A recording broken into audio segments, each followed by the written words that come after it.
तो अल्लाह ताला उस मेहनत का सिला कभी ज़ाया नहीं होने देगा। आपको किसी न किसी शक्ल में उसका सिला लाजमी मिलेगा अगर आपने सच्चे दिल से मेहनत की है। डिटेल क्लास आज आपकी होने वाली है जिसमें हम फाइवर को भी एक्सप्लोर करेंगे। और मज़े की बात यह है कि कंटेंट क्रिएटर भी हैं और अच्छा, लोगों को जल्दी बहुत है। एक चीज़ बता दी है, बस मैं कुछ 2-4 दिन का कोई काम करूं और मेरे पास ऑर्डर आना शुरू हो जाए और फिर लाइन लग जाए। क्या जल्दी कुछ पॉसिबल होता है? फाइवर के ऊपर मेरी काफ़ी प्रोफाइल्स हैं जो टॉप रेटेड प्लस हैं वहाँ पर, और इसके अलावा अपवर्क पर भी टॉप रेटेड। जैसे कि मैं अपवर्क पे कर रहा था, मैं फाइवर पर आया तो मुझे 5 मिनट के अंदर, लिटरली 5 मिनट में मुझे पहला ऑर्डर मिला। आप कम से कम ऑनलाइन अर्निंग से ऐसा नहीं हो सकता कि आप आएंगे, आपको जब ज़रूरत है आप आए, पैसे कमा के साइड पर होके चले जाएं। इतना आसान नहीं है पैसे कमाना। देखें, गोरा जब आपको पैसे दे रहा है ना, तो ऑब्वियसली वो इतना बेवकूफ़ नहीं है कि वो आपको ऐसे ही उसने पैसे रखे हैं, उसके $1 मिलियन पड़ा हुआ है और वो बांट रहा है। वो जो थंबनेल्स आ रहे होते हैं ना, 1 घंटे में $50 बनाए और ये वो बनते हैं, पैसे तो बनते हैं। ये चीज़ तो आपको भी पता है और मुझे भी पता है। आप माशाल्लाह से 20 साल से काम कर रहे हैं, मुझे 9 साल हो गए। ये चीज़ हमें पता है कि यार इन स्किल से पैसे बनते हैं। फाइवर एक ना शॉप की तरह है कि मैं अपने स्किल्स के बारे में, मैं अपनी गिग बना के वहाँ पर मेंशन कर रहा हूँ कि यार ये मेरी प्रोडक्ट है, आपको पसंद आ रही है तो ले, वरना अगली दुकान पे चले जाए। बिल्कुल ठीक। लेकिन लिंक्डइन पे ये रिसर्च बहुत ज़्यादा आसान है। फाइवर का जो एल्गोरिथम है वो बेसिकली इस तरीके से है कि वो सब लोगों को इक्वल अपॉर्चुनिटीज़ देता है। सबसे पहली और एक ही खूबी मैं कहूँगा कि उस इंसान के अंदर होनी चाहिए, वो ये है कि अगर किसी को इंटरनेट बिल्कुल भी चलाना नहीं आता, मतलब कि उसे कंप्यूटर भी चलाना नहीं आता, उसे इंटरनेट पे रिसर्च करना नहीं आता, तो मेरा उनसे यही सवाल होता है कि आप क्या समझते हैं कि इतनी बड़ी कंपनी के साथ आपको काम करने का मौका कैसे मिला? आपके अंदर कुछ था या आपके एक्सपीरियंस ने हेल्प की उस टारगेट को अचीव करने के लिए? तो नेक्स्ट टाइम अगर मैं किसी को रीच आउट करूंगा तो ऑब्वियसली मैं उसे दिखाऊंगा कि मैंने ये वेबसाइट बनाई है। अगर आपके पास कुछ शो करने के लिए नहीं है और आप सिर्फ हवाई बातें कर रहे हैं तो ऑब्वियसली कोई भी आपके साथ काम करना नहीं चाहेगा, वो बेशक छोटी कंपनी हो या बड़ी कंपनी हो। मुझे खाने पीने की परवाह नहीं होती थी। मैं सुबह अगर उठा हूँ 8 बजे से मैं कॉन्टीन्यूसली बैठा हूँ रात शाम 6 बजे तक, और 6 बजे के बाद मैंने शायद थोड़ा बहुत खाना शाना खाया, उसके बाद मैं फिर बैठ गया हूँ और रात को मैं 3 बजे तक काम कर रहा हूँ। कौन सा स्किल चलने वाला है मार्केट के अंदर, क्योंकि आपको नज़र आ रहा है उसके पास ऑर्डर्स आ रहे हैं, ऑर्डर्स पेंडिंग में भी हैं और उसके ऊपर रिव्यूज़ भी हैं। गिग के ऊपर 5,000 से कम सर्विसेज हैं और 2,500 से ज़्यादा है। तो ये एक स्वीट स्पॉट है ना, एक बड़ा मजे का है। अगला सवाल इससे रिलेटेड था कि टाइटल, डिस्क्रिप्शन और टैग्स के बारे में टिप्स ज़रूर दें। अच्छा, वो इम्पोर्टेंट चीज़ ये है कि आपका जो गिग का इमेज है, अगर वो अट्रैक्टिव नहीं है, लेकिन वो प्रोफेशनल इमेज होनी चाहिए। नहीं कि कोई शादी में आप खड़े हुए थे तो वो इमेज नहीं लगानी। ये फाइवर वाली जो कम्युनिटी है ना, मैंने इनमें देखा है कि ये 20% बचाने के लिए ना अपने क्लाइंट को डायरेक्ट कर लेते हैं। आपका पूरा चैनल ना इस तरीके से डिज़ाइन होना चाहिए कि अगर एक बंदा एक वीडियो पर आया है ना, वो आपकी दूसरी वीडियो पे जाए, उससे दूसरी वीडियो पे जाए, यूँ घूमता रहे। अच्छा देखिए असफर भाई, मैं आपको एक क्लियरली एक चीज़ बताना चाह रहा हूँ। सारे जितने भी इस टाइम पाकिस्तान में लोग यूट्यूब पे काम करना चाह रहे हैं, उन्हें एक चीज़ बड़ी क्लियरली मेंशन करना चाह रहा हूँ कि अगर आप यूट्यूब मनी के लिए आ रहे हैं, जो एडसेंस की मनी होती है, उसके लिए बेशक ना आए। इससे आपका जो अकाउंट है वो बैन हो जाएगा।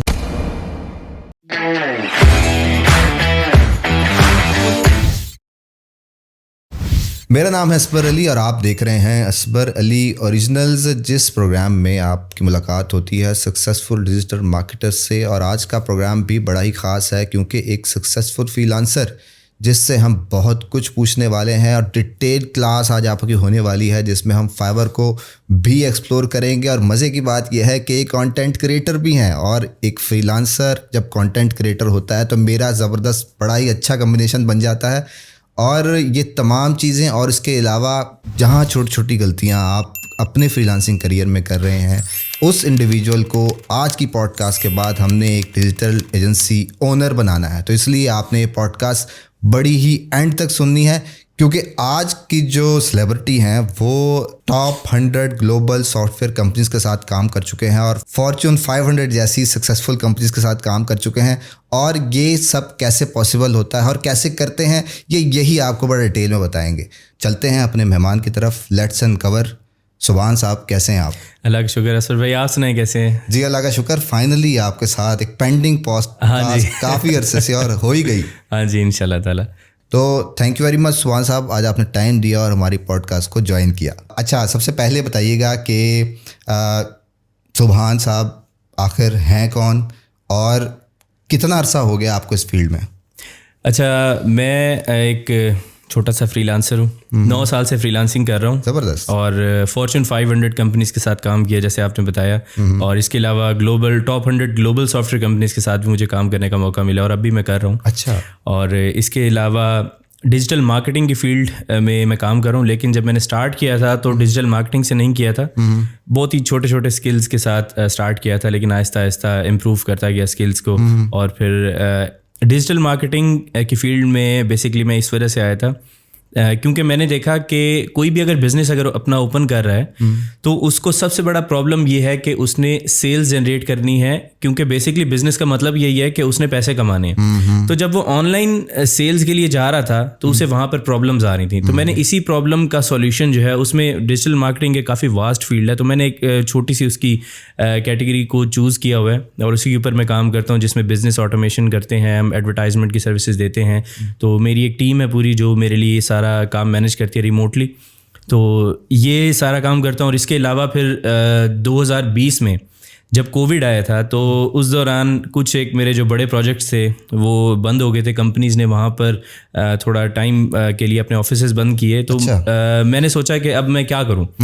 तो मुझे एक शौक़ था यूट्यूब के ऊपर काम करने का, तो मैंने सोचा कि जो मेरे पास स्किल है वही मैं सिखाता हूँ। तो आहिस्ता आहिस्ता मैंने फिर अपने स्किल से रिलेटेड ही जो चीज़ें मुझे आती थी मैंने वो यूट्यूब के ऊपर बताना शुरू की, और अल्हम्दुलिल्लाह इस वक्त आई थिंक 270 के सब्सक्राइबर्स हैं मेरे, और लाखों लोगों को इस काबिल बनाया है पाकिस्तान और इंडिया में जो इस टाइम पे फ्रीलांसिंग कर रहे हैं, ऑनलाइन अर्निंग से पैसे कमा रहे हैं। अच्छा, तो यानी कि आपकी जो फील्ड है वो मेरी फेवरेट फील्ड है, डिजिटल मार्केटिंग से रिलेटेड। तो आपने खुद ही बताया सवाल पूछने से पहले कि आपने कोविड में स्टार्ट किया इसको, और कोविड में सीरियस लिया? आप पहले काम कर रहे थे यूट्यूब पर या बाद में जो है ना आपने कोविड का फ़ायदा उठाने की कोशिश की?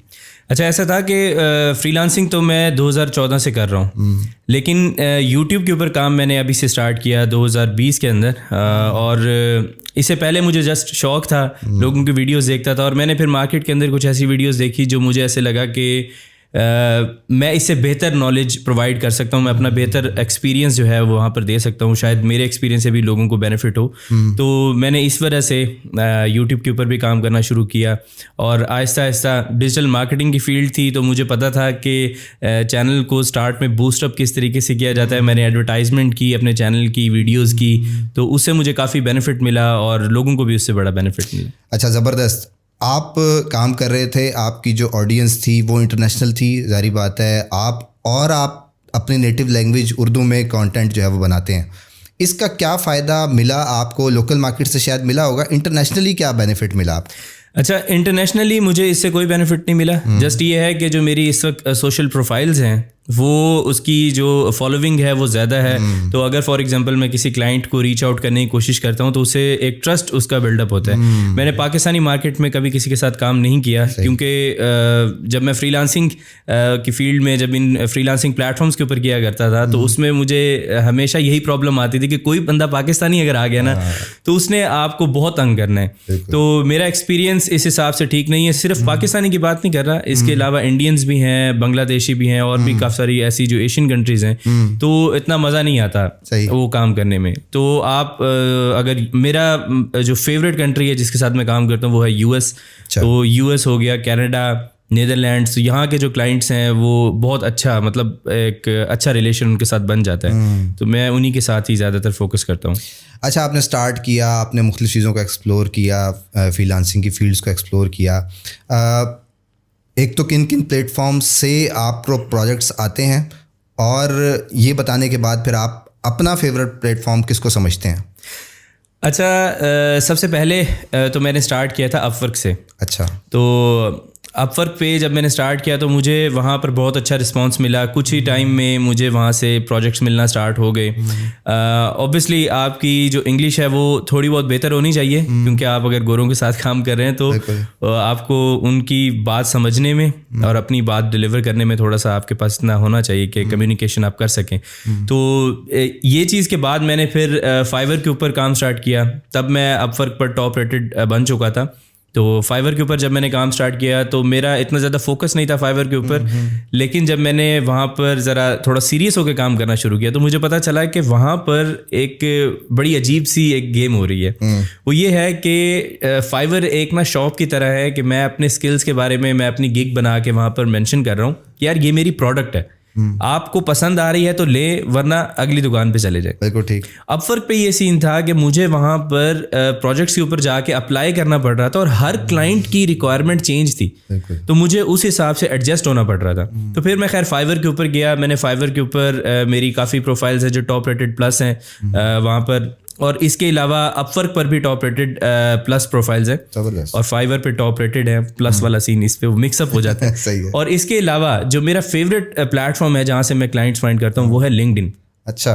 लिंक्डइन को मैं तकरीबन पिछले 4-1 साल से यूज़ कर रहा हूँ और मैंने ये देखा कि जिन क्लाइंट्स के साथ मैं काम कर रहा हूँ इन फ्रीलांसिंग प्लेटफॉर्म के ऊपर, तो आखिर ये कहीं ना कहीं तो अवेलेबल हैं। तो मैंने फेसबुक पे, इंस्टाग्राम पे इन्हें रीच आउट करने की कोशिश की। वहाँ पर ना रिसर्च थोड़ी सी डिफिकल्ट है, लेकिन लिंक्डइन पे ये रिसर्च बहुत ज़्यादा आसान है कि आप किसी भी कंपनी की प्रोफाइल ढूंढ सकते हैं। किसी कंपनी के साथ अगर आप काम करना चाह रहे हैं, उनकी आपने एक प्रॉब्लम ढूंढी उस कंपनी के अंदर, तो आपने देखा कि अब मुझे ये प्रॉब्लम पता है और इसका सॉल्यूशन भी मुझे आता है, तो क्यों ना मैं इस कंपनी के जो एम्प्लॉयज़ हैं उन्हें फाइंड करके उन्हें अब ये प्रॉब्लम के बारे में बताऊं और उन्हें सॉल्यूशन भी बताऊं।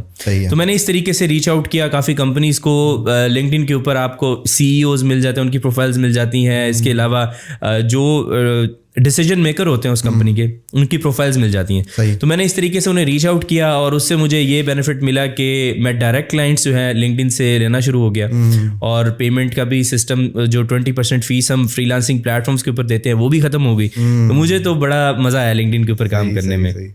कोई प्रेशर नहीं होता आपके ऊपर कि जी टाइम पे डिलीवर करना है या और कोई कंप्लेन आ जाएगी, स्कोर डाउन हो जाएगा। अच्छा, ऐसा है कि टाइम पे डिलीवर करना वो डेडलाइन से होती हैं उनकी भी, लेकिन उसमें ये सीन नहीं होता कि अगर फॉर एग्जांपल कोई प्रोजेक्ट आपका अच्छा नहीं गया तो उसमें आपकी प्रोफाइल पे कोई नेगेटिव इम्पैक्ट नहीं पड़ेगा। ऐसे ही आपका एक क्लाइंट अच्छा नहीं गया तो आप वो जो गलतियां आपने उसमें की थी जिस वजह से वो सही नहीं गया आपका प्रोजेक्ट, वो नेक्स्ट टाइम आप वो मिस्टेक्स ना करें। बिल्कुल। तो इससे ये है कि आप आहिस्ता आहिस्ता एक लॉन्ग टर्म रिलेशनशिप बना सकते हैं उन बड़ी कंपनीज़ के साथ। बेसिकली बड़ी कंपनीज़ मैं नहीं कहूँगा, मैं टारगेट करता हूँ स्मॉल बिजनेसेस को। स्मॉल बिजनेसेस को जो प्रॉब्लम्स आ रही होती है ना, उन्हें सबसे बड़ा मेन प्रॉब्लम यही होता है कि उनकी मार्केटिंग अच्छी नहीं होती, जिस वजह से उनकी प्रोडक्ट बहुत अच्छी होती है लेकिन उनकी मार्केटिंग अच्छी नहीं होती, जिस वजह से वो बड़ी ऑडियंस को टारगेट नहीं कर पाते, उस तक अपनी रीच जो है वो नहीं इंक्रीज कर सकते। तो मैं उन्हें इस तरह की सर्विसेज देता हूँ और जब एक बार क्लाइंट को पता लग जाए कि यार सेल्स आ रही हैं, तो फिर ऑब्वियसली वो कहीं और स्विच करना उसके लिए थोड़ा मुश्किल होता है, वो आपके साथ ही लॉन्ग टर्म रहता है। बिल्कुल सही बात की है। अब बिगिनर्स आपको सुन रहे हैं, आप डायरेक्टली कम्युनिकेट भी करते हैं, आप कंटेंट बना रहे हैं। सबसे बड़ा मसला स्टार्ट करने से पहले एक स्टार्ट होता है कि जी आप इस प्लेटफॉर्म पे चल जाएं, उस प्लेटफॉर्म पे चले जाएं। आप क्या रिकमेंड करते हैं किस प्लेटफॉर्म पे बिगिनर को जाना चाहिए और क्यों जाना चाहिए? अच्छा, जो सबसे बड़ा प्रॉब्लम आता है ना, जो मेरे साथ आया था, मैं अपना आपको एक्सपीरियंस के हिसाब से बताऊंगा कि जो मेरे साथ प्रॉब्लम था सबसे बड़ा, वो ये था कि मैं देखता था कि अगर मैंने एक स्किल पे काम करना शुरू किया ना, उसे सीखना शुरू किया, तो मैं आपसे मिला हूँ, आपने मुझे कहा कि यार मैं ना इस स्किल से इस पे काम कर रहा हूँ और देखो भाई मुझे पैसे मिल रहे हैं। मैंने वो जिस चीज़ से मेहनत कर रहा था, मैंने वो छोड़ के आपके स्किल पे काम करना शुरू कर दिया। कल को मुझे कोई और बंदा मिला, उसने मुझे बताया कि यार ये देख इससे बड़ा अच्छा बन रहा है। अब मैं बार बार स्किल्स स्विच कर रहा था, मैं किसी एक चीज़ पे फोकस नहीं कर पा रहा था। तो उस फोकस ना करने की वजह से जो सबसे बड़ा प्रॉब्लम ये हुआ कि मैंने अपना टाइम बहुत ज़्यादा वेस्ट किया उस दौरानिए में। तो मैं बिगिनर्स को ये सजेस्ट करूँगा कि वो जब भी कोई एक स्किल चूज़ करें, उसे सोच समझ के चूज़ करें। देखें कि मार्केट प्लेसेस, जो फ्रीलांसिंग मार्केट प्लेस हैं, उन पे उसकी डिमांड क्या है, उस पे लोग कितना ऑर्डर्स ले रहे हैं, कितनी वर्थ के ऑर्डर्स ले रहे हैं, कि अगर आप उस पर काम करना शुरू करते हैं तो आपको पता होना चाहिए कि मैं इस जो प्राइस ब्रैकेट है इसके अंदर काम करूंगा और इतने मुझे पैसे मिलेंगे। तो ये रिसर्च जो है आपने पहले खुद करनी है। तो इस रिसर्च का मैं एक सिंपल तरीका ये बता देता हूँ। आप जो आसान तरीका है वो ये है कि आप फाइवर ओपन करें। फाइवर ओपन करने के बाद आपके पास ऊपर स्किल्स की कैटेगरीज की टैब आ रही होती है। आप उन टैब्स को एक एक करके, बहुत सारी टैब्स हैं, आप एक एक करके वो टैब्स डिस्कवर करें, उन पे देखें कि लोग जो हैं वो किस तरह के सर्विसेज दे रहे हैं। लाइक अगर आप ग्राफिक डिज़ाइन के ऊपर क्लिक करते हैं, वहाँ पर और बहुत सारी आ जाती हैं, लोगो डिज़ाइन आ जाता है, बहुत सारी इतनी कैटेगरीज हैं जो मतलब उसके अंदर भी सब कैटेगरीज बहुत ज़्यादा होती हैं। आपने डिसाइड करना है कि किस बंदे को ऑर्डर्स ज़्यादा मिल रहे हैं, फर्स्ट पेज के ऊपर कितने लोगों को ऑर्डर्स मिल रहे हैं। अब ऐसा नहीं है कि अगर एक गिग पे 5 ऑर्डर्स हैं, बाकी कहीं ऑर्डर्स नहीं है, आपने उस स्किल को सेलेक्ट किया और आपको ऑब्वियसली जब उसको 5 मिल रहे हैं तो मतलब ये है कि फर्स्ट पेज पे लोगों को इतने ज़्यादा ऑर्डर्स नहीं मिल रहे। तो आपने कोशिश ये करनी है ऐसा स्किल हो जिस पे लोगों को ऑर्डर्स ज़्यादा मिल रहे हो और उसकी फाइवर पे डिमांड भी थोड़ी सी कम हो। तो यहाँ पर ज़रा थोड़ी फाइवर की हम बात कर लेते हैं। तो इससे ये होता है कि आप जब उस स्किल के ऊपर काम करना शुरू करते हैं, वो सीखना शुरू करते हैं, जब आप गिग उसके ऊपर अपलोड करेंगे तो आप लो कंपटीशन कीवर्ड के ऊपर वहाँ रैंक होने के चांसेस ज़्यादा होते हैं, जिस पे कम गिग्स हैं और आप जो है वहाँ पर अपनी सर्विस दे रहे होते हैं। अगर आप किसी ऐसे स्किल के ऊपर चले जाते हैं जहाँ पर लोगों को ऑर्डर्स तो आ रहे हैं फर्स्ट पेज पर भी, सेकंड पेज पर भी, लेकिन वहाँ पर 1 लाख गिग्स हैं, तो आप ये बताएं कि फाइवर आपको चांस देगा, हमेशा आपको चांस देगा कि आप दूसरे तीसरे पेज के ऊपर ऐसे जाके रैंक हो। वो कोशिश ये करेगा कि आपके पास भी ऑडियंस आए, ऑडियंस का रिस्पांस देखेगा। अगर तो उस ऑडियंस ने अच्छा रिस्पांस दिया, आपको वहाँ से 1-2 भी ऑर्डर्स मिल गए, तो फाइवर आपको दोबारा से चांस देगा। इसी तरीके से फाइवर का जो एल्गोरिदम है वो बेसिकली इस तरीके से है कि वो सब लोगों को इक्वल अपॉर्चुनिटीज़ देता है। डिपेंड ये करता है कि उसकी परफॉर्मेंस क्या है। अगर तो फॉर एग्जांपल किसी की गिग के ऊपर 100 लोग आए हैं और एक भी ऑर्डर नहीं मिला, तो फाइवर कहेगा कि तुझे मिल गया टाइम, अब आप साइड पे हो, मैं नेक्स्ट बंदे को वो अपॉर्चुनिटी दूंगा। अगर नेक्स्ट बंदा उस 100 बंदों में से कोई एक भी ऑर्डर लेने में कामयाब हो जाता है, तो फाइवर उसे नेक्स्ट टाइम फिर 200 लोगों की एक ऑडियंस के सामने रखेगा उसकी गिग को। बिल्कुल। तो ये है कि फाइवर से लोग स्टार्ट ले सकते हैं। उसके बाद ये है कि फाइवर पे जब काम शुरू कर दें, अच्छा आप बनाना शुरू कर दें पैसे उसमें, तो स्टेबल प्रोफाइल हो जाए, तो फिर आप नए फ्रीलांसिंग प्लेटफॉर्म डिस्कवर कर सकते हैं। उसमें जो बेस्ट है वो ये है कि आप अपवर्क के ऊपर चले जाएं।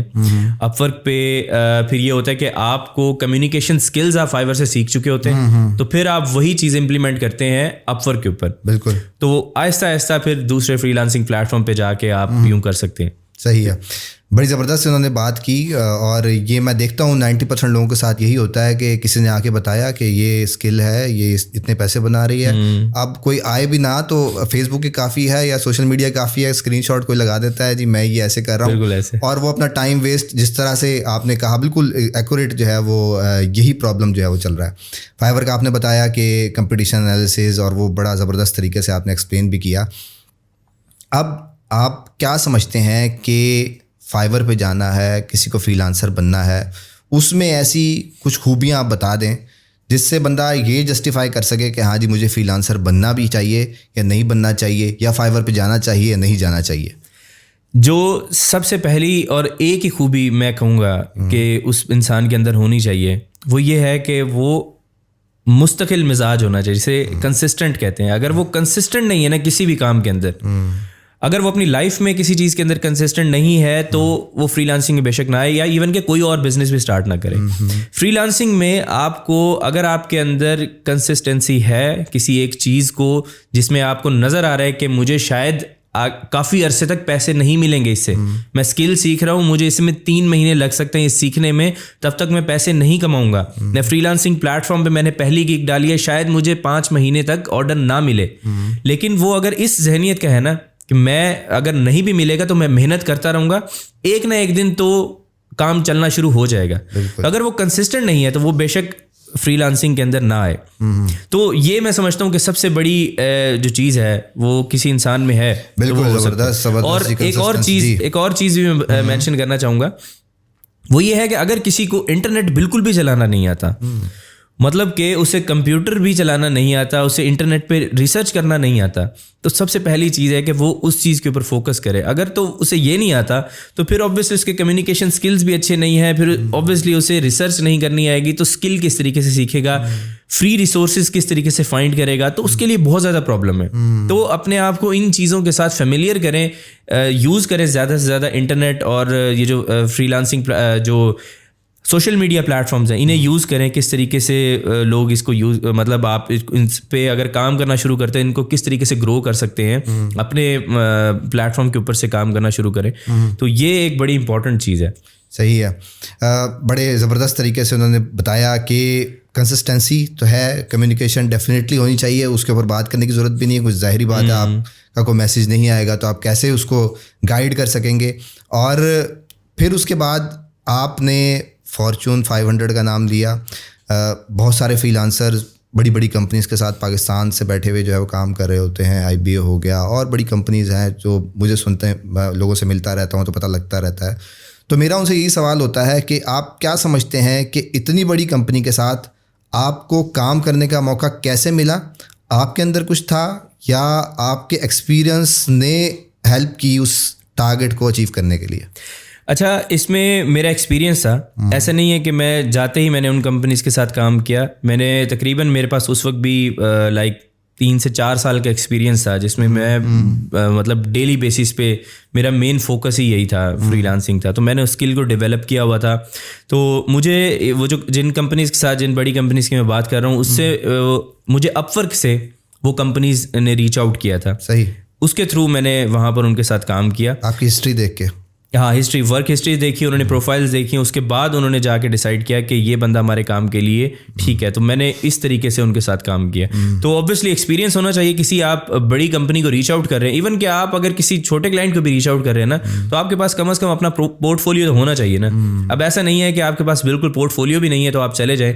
पोर्टफोलियो बनाने का सिंपल तरीका ये है कि आप मेरे दोस्त हैं, मैंने एक स्किल सीखा तो मैंने आपको सर्विसेज दे दी फ्री में। मैंने आपको कहा कि यार ये मैं टेस्ट करना चाह रहा हूँ अपने स्किल्स को, तो अगर मैंने वेब डेवलपमेंट सीखे तो मैं आपकी एक वेबसाइट बना लेता हूँ। तो मैंने आपके लिए वेबसाइट बनाई, मैंने उस पर मतलब जो चीज़ें मैंने सीखी थी वो मैंने इम्प्लीमेंट कर ली। अब मेरे पास एक पोर्टफोलियो आ गया कि मैंने यार इस बिजनेस की वेबसाइट बनाई हुई है। तो नेक्स्ट टाइम अगर मैं किसी को रीच आउट करूंगा तो ऑब्वियसली मैं उसे दिखाऊंगा कि मैंने ये वेबसाइट बनाई है। अगर आपके पास कुछ शो करने के लिए नहीं है और आप सिर्फ हवाई बातें कर रहे हैं तो ऑब्वियसली कोई भी आपके साथ काम करना नहीं चाहेगा, वो बेशक छोटी कंपनी हो या बड़ी कंपनी हो।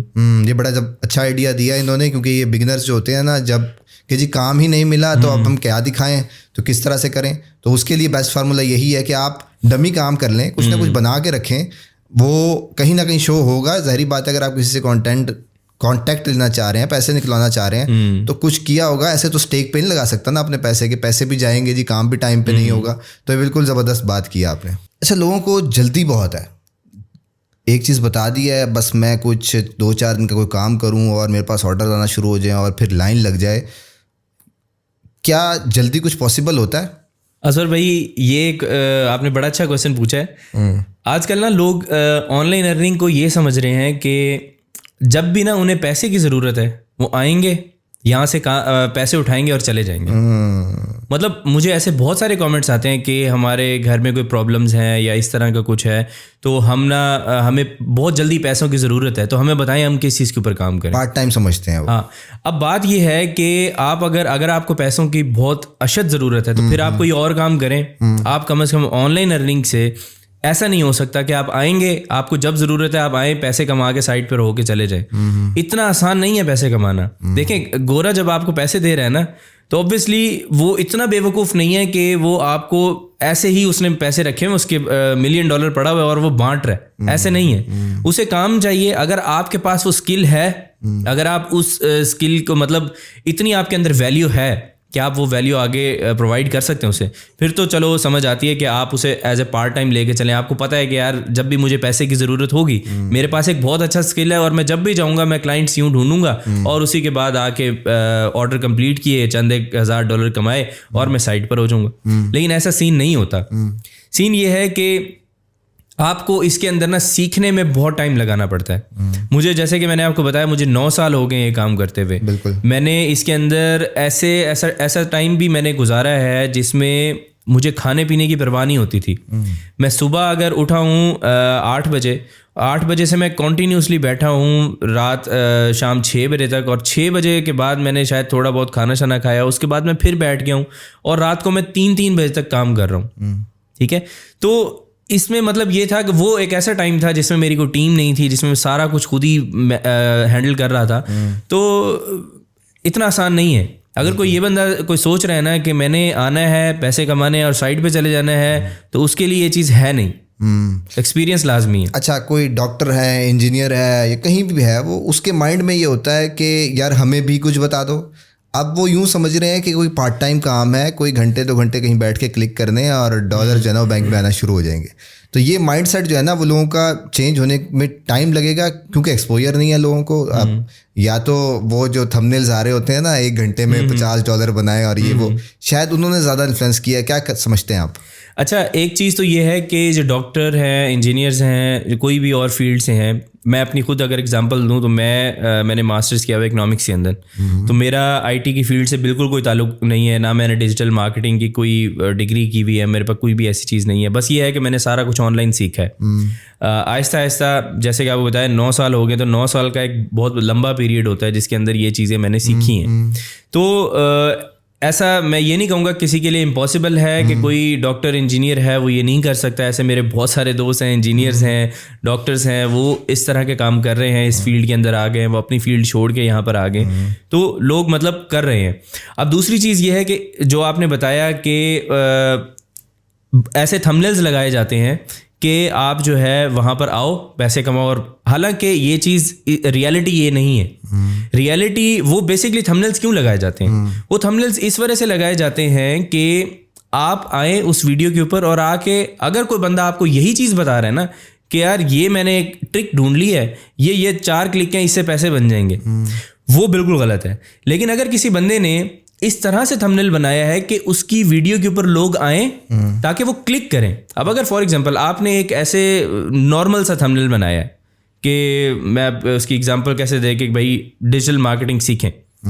अब लोगों को नहीं पता कि डिजिटल मार्केटिंग सीख तो ली उसने बेसिकली उसने करना क्या है, यहाँ से मिलेगा क्या। अब आपने एज ए कंटेंट क्रिएटर उसे इस चीज़ के अंदर आपने वो उसका इंटरेस्ट लेके आए कि भाई ये स्किल है, इससे पैसे भी यूं बन रहे हैं, और जब आए वीडियो के अंदर तो अब आपकी रिस्पॉन्सिबिलिटी बनती है कि उसने वीडियो पे क्लिक तो किया है। अब यहाँ पर आपने उसे क्या बताया कि अगर आपने भी उसे वही चीज़ें बताई हैं जो ऑलरेडी लोग व्यूज़ लेने के लिए कर रहे हैं, तो वो फिर आपसे भी उसका दिल खट्टा होकर वो चला जाएगा। वो रुकेगा तब आपके पास जब आपने उस चीज़ का लिटरली एक सॉल्यूशन दिया उसे अपने नॉलेज और अपने एक्सपीरियंस के हिसाब से बताया है कि यार ये चीज़ सीखो, इससे यूं पैसे बनते हैं। पैसे तो बनते हैं, ये चीज़ तो आपको भी पता है और मुझे भी पता है। आप माशाल्लाह से 20 साल से काम कर रहे हैं, मुझे 9 साल हो गए। ये चीज़ हमें पता है कि यार इन स्किल से पैसे बनते हैं। लेकिन गलत तरीका सिखाना, ये व्यूज़ लेने के लिए, और अंदर जब वीडियो पे आपने क्लिक किया अंदर कुछ भी नहीं था, तो वो एक बहुत ही गलत चीज़ है। और मैं समझता हूँ कोई भी मार्केट आप उठा लें, आप हमारी पाकिस्तान की तो अभी हम समझ लें कि आहिस्ता आहिस्ता इस चीज़ के अंदर जा रहे हैं। आप इंडियन मार्केट उठाएं, आप यूएस की मार्केट उठाएं, हर जगह के ऊपर इसी तरीके से ही लोग आते हैं गलत जगहों से, और वो मैच्योर होते जाते हैं, फिर वो सही कंटेंट की तरफ जाते हैं। हम देखते हैं ना कि एंटरटेनमेंट की वीडियो से बहुत व्यूज़ आ रहे हैं। वो एक नॉर्मल प्रोसीजर है, एक ग्रेजुअल प्रोसेस है कि लोग आएंगे, पहले आसान चीज़ पहले एंटरटेनमेंट देखेंगे, फिर आसान चीज़ देखेंगे, कोशिश करेंगे, फिर उसके बाद वो मुश्किल चीज़ों की तरफ जाएंगे, फिर उसके बाद वो उससे भी ज़्यादा एक इंटेलेक्चुअल किस्म का कंटेंट जो है वो कंज्यूम करेंगे। तो ये एक बिल्कुल नॉर्मल चीज़ है। जो लोग कहते हैं कि टिकटॉक के ऊपर इस तरह की वीडियोज़ आ रही हैं और मतलब लोग ऐसे कर रहे हैं वैसे कर रहे हैं, तो बात यह है कि उनको देखने वाली अभी ऑडियंस है। जब उनको देखने वाली ऑडियंस कम होगी तो फिर वो उससे बेहतर कंटेंट की तरफ जाएंगे, फिर उससे बेहतर कंटेंट की तरफ जाएंगे। तो कंटेंट क्रिएशन का ये सीन है। बाकी जो मैंने आपको बताया कि कोई भी इसके अंदर, इस फील्ड के अंदर आ सकता है, बट टाइम अगर उसके पास है सीखने के लिए और कंसिस्टेंट है वो कर सकता है इसको। कंटेंट क्रिएटर्स की आपने बात की, कंटेंट बना रहे होते हैं, वीडियोस बना रहे होते हैं, जैसे कि आपने कहा कि डिजिटल मार्केटिंग सीखें। अब वो सीखें, वो देखने का कोई तैयार नहीं है, उस पर व्यूज़ नहीं आते। जब आप पैसे लिखते हैं तो व्यूज़ आते हैं। फिर जो आपने बात की कि इतने डॉलर्स इतने दिन में बनाएं, और फिर अंदर जाकर ये समझें कि क्या वाकई पूरी बात बताई जा रही है या आधी बात बताई जा रही है। कंटेंट क्रिएटर मेरा ख्याल में, अब शायद आपने कहा कि बाद में वो ठीक हो जाते हैं, जब आप बार बार व्यूज़ के लिए, हाइप बनाने के लिए वैसा थंबनेल लिख रहे हैं कि जी $100 दिन में और $50 घंटे में, वो जब आप हर दफ़ा वो वैसी वीडियोस अपलोड करेंगे तो लोग इम्यून हो जाएंगे। वो कह देंगे कि भाई नहीं, ये कंटेंट हम ही कंज्यूम कर सकते हैं, पता नहीं किसी और के लिए है, वो ज़्यादा लॉन्ग टर्म नहीं होगा।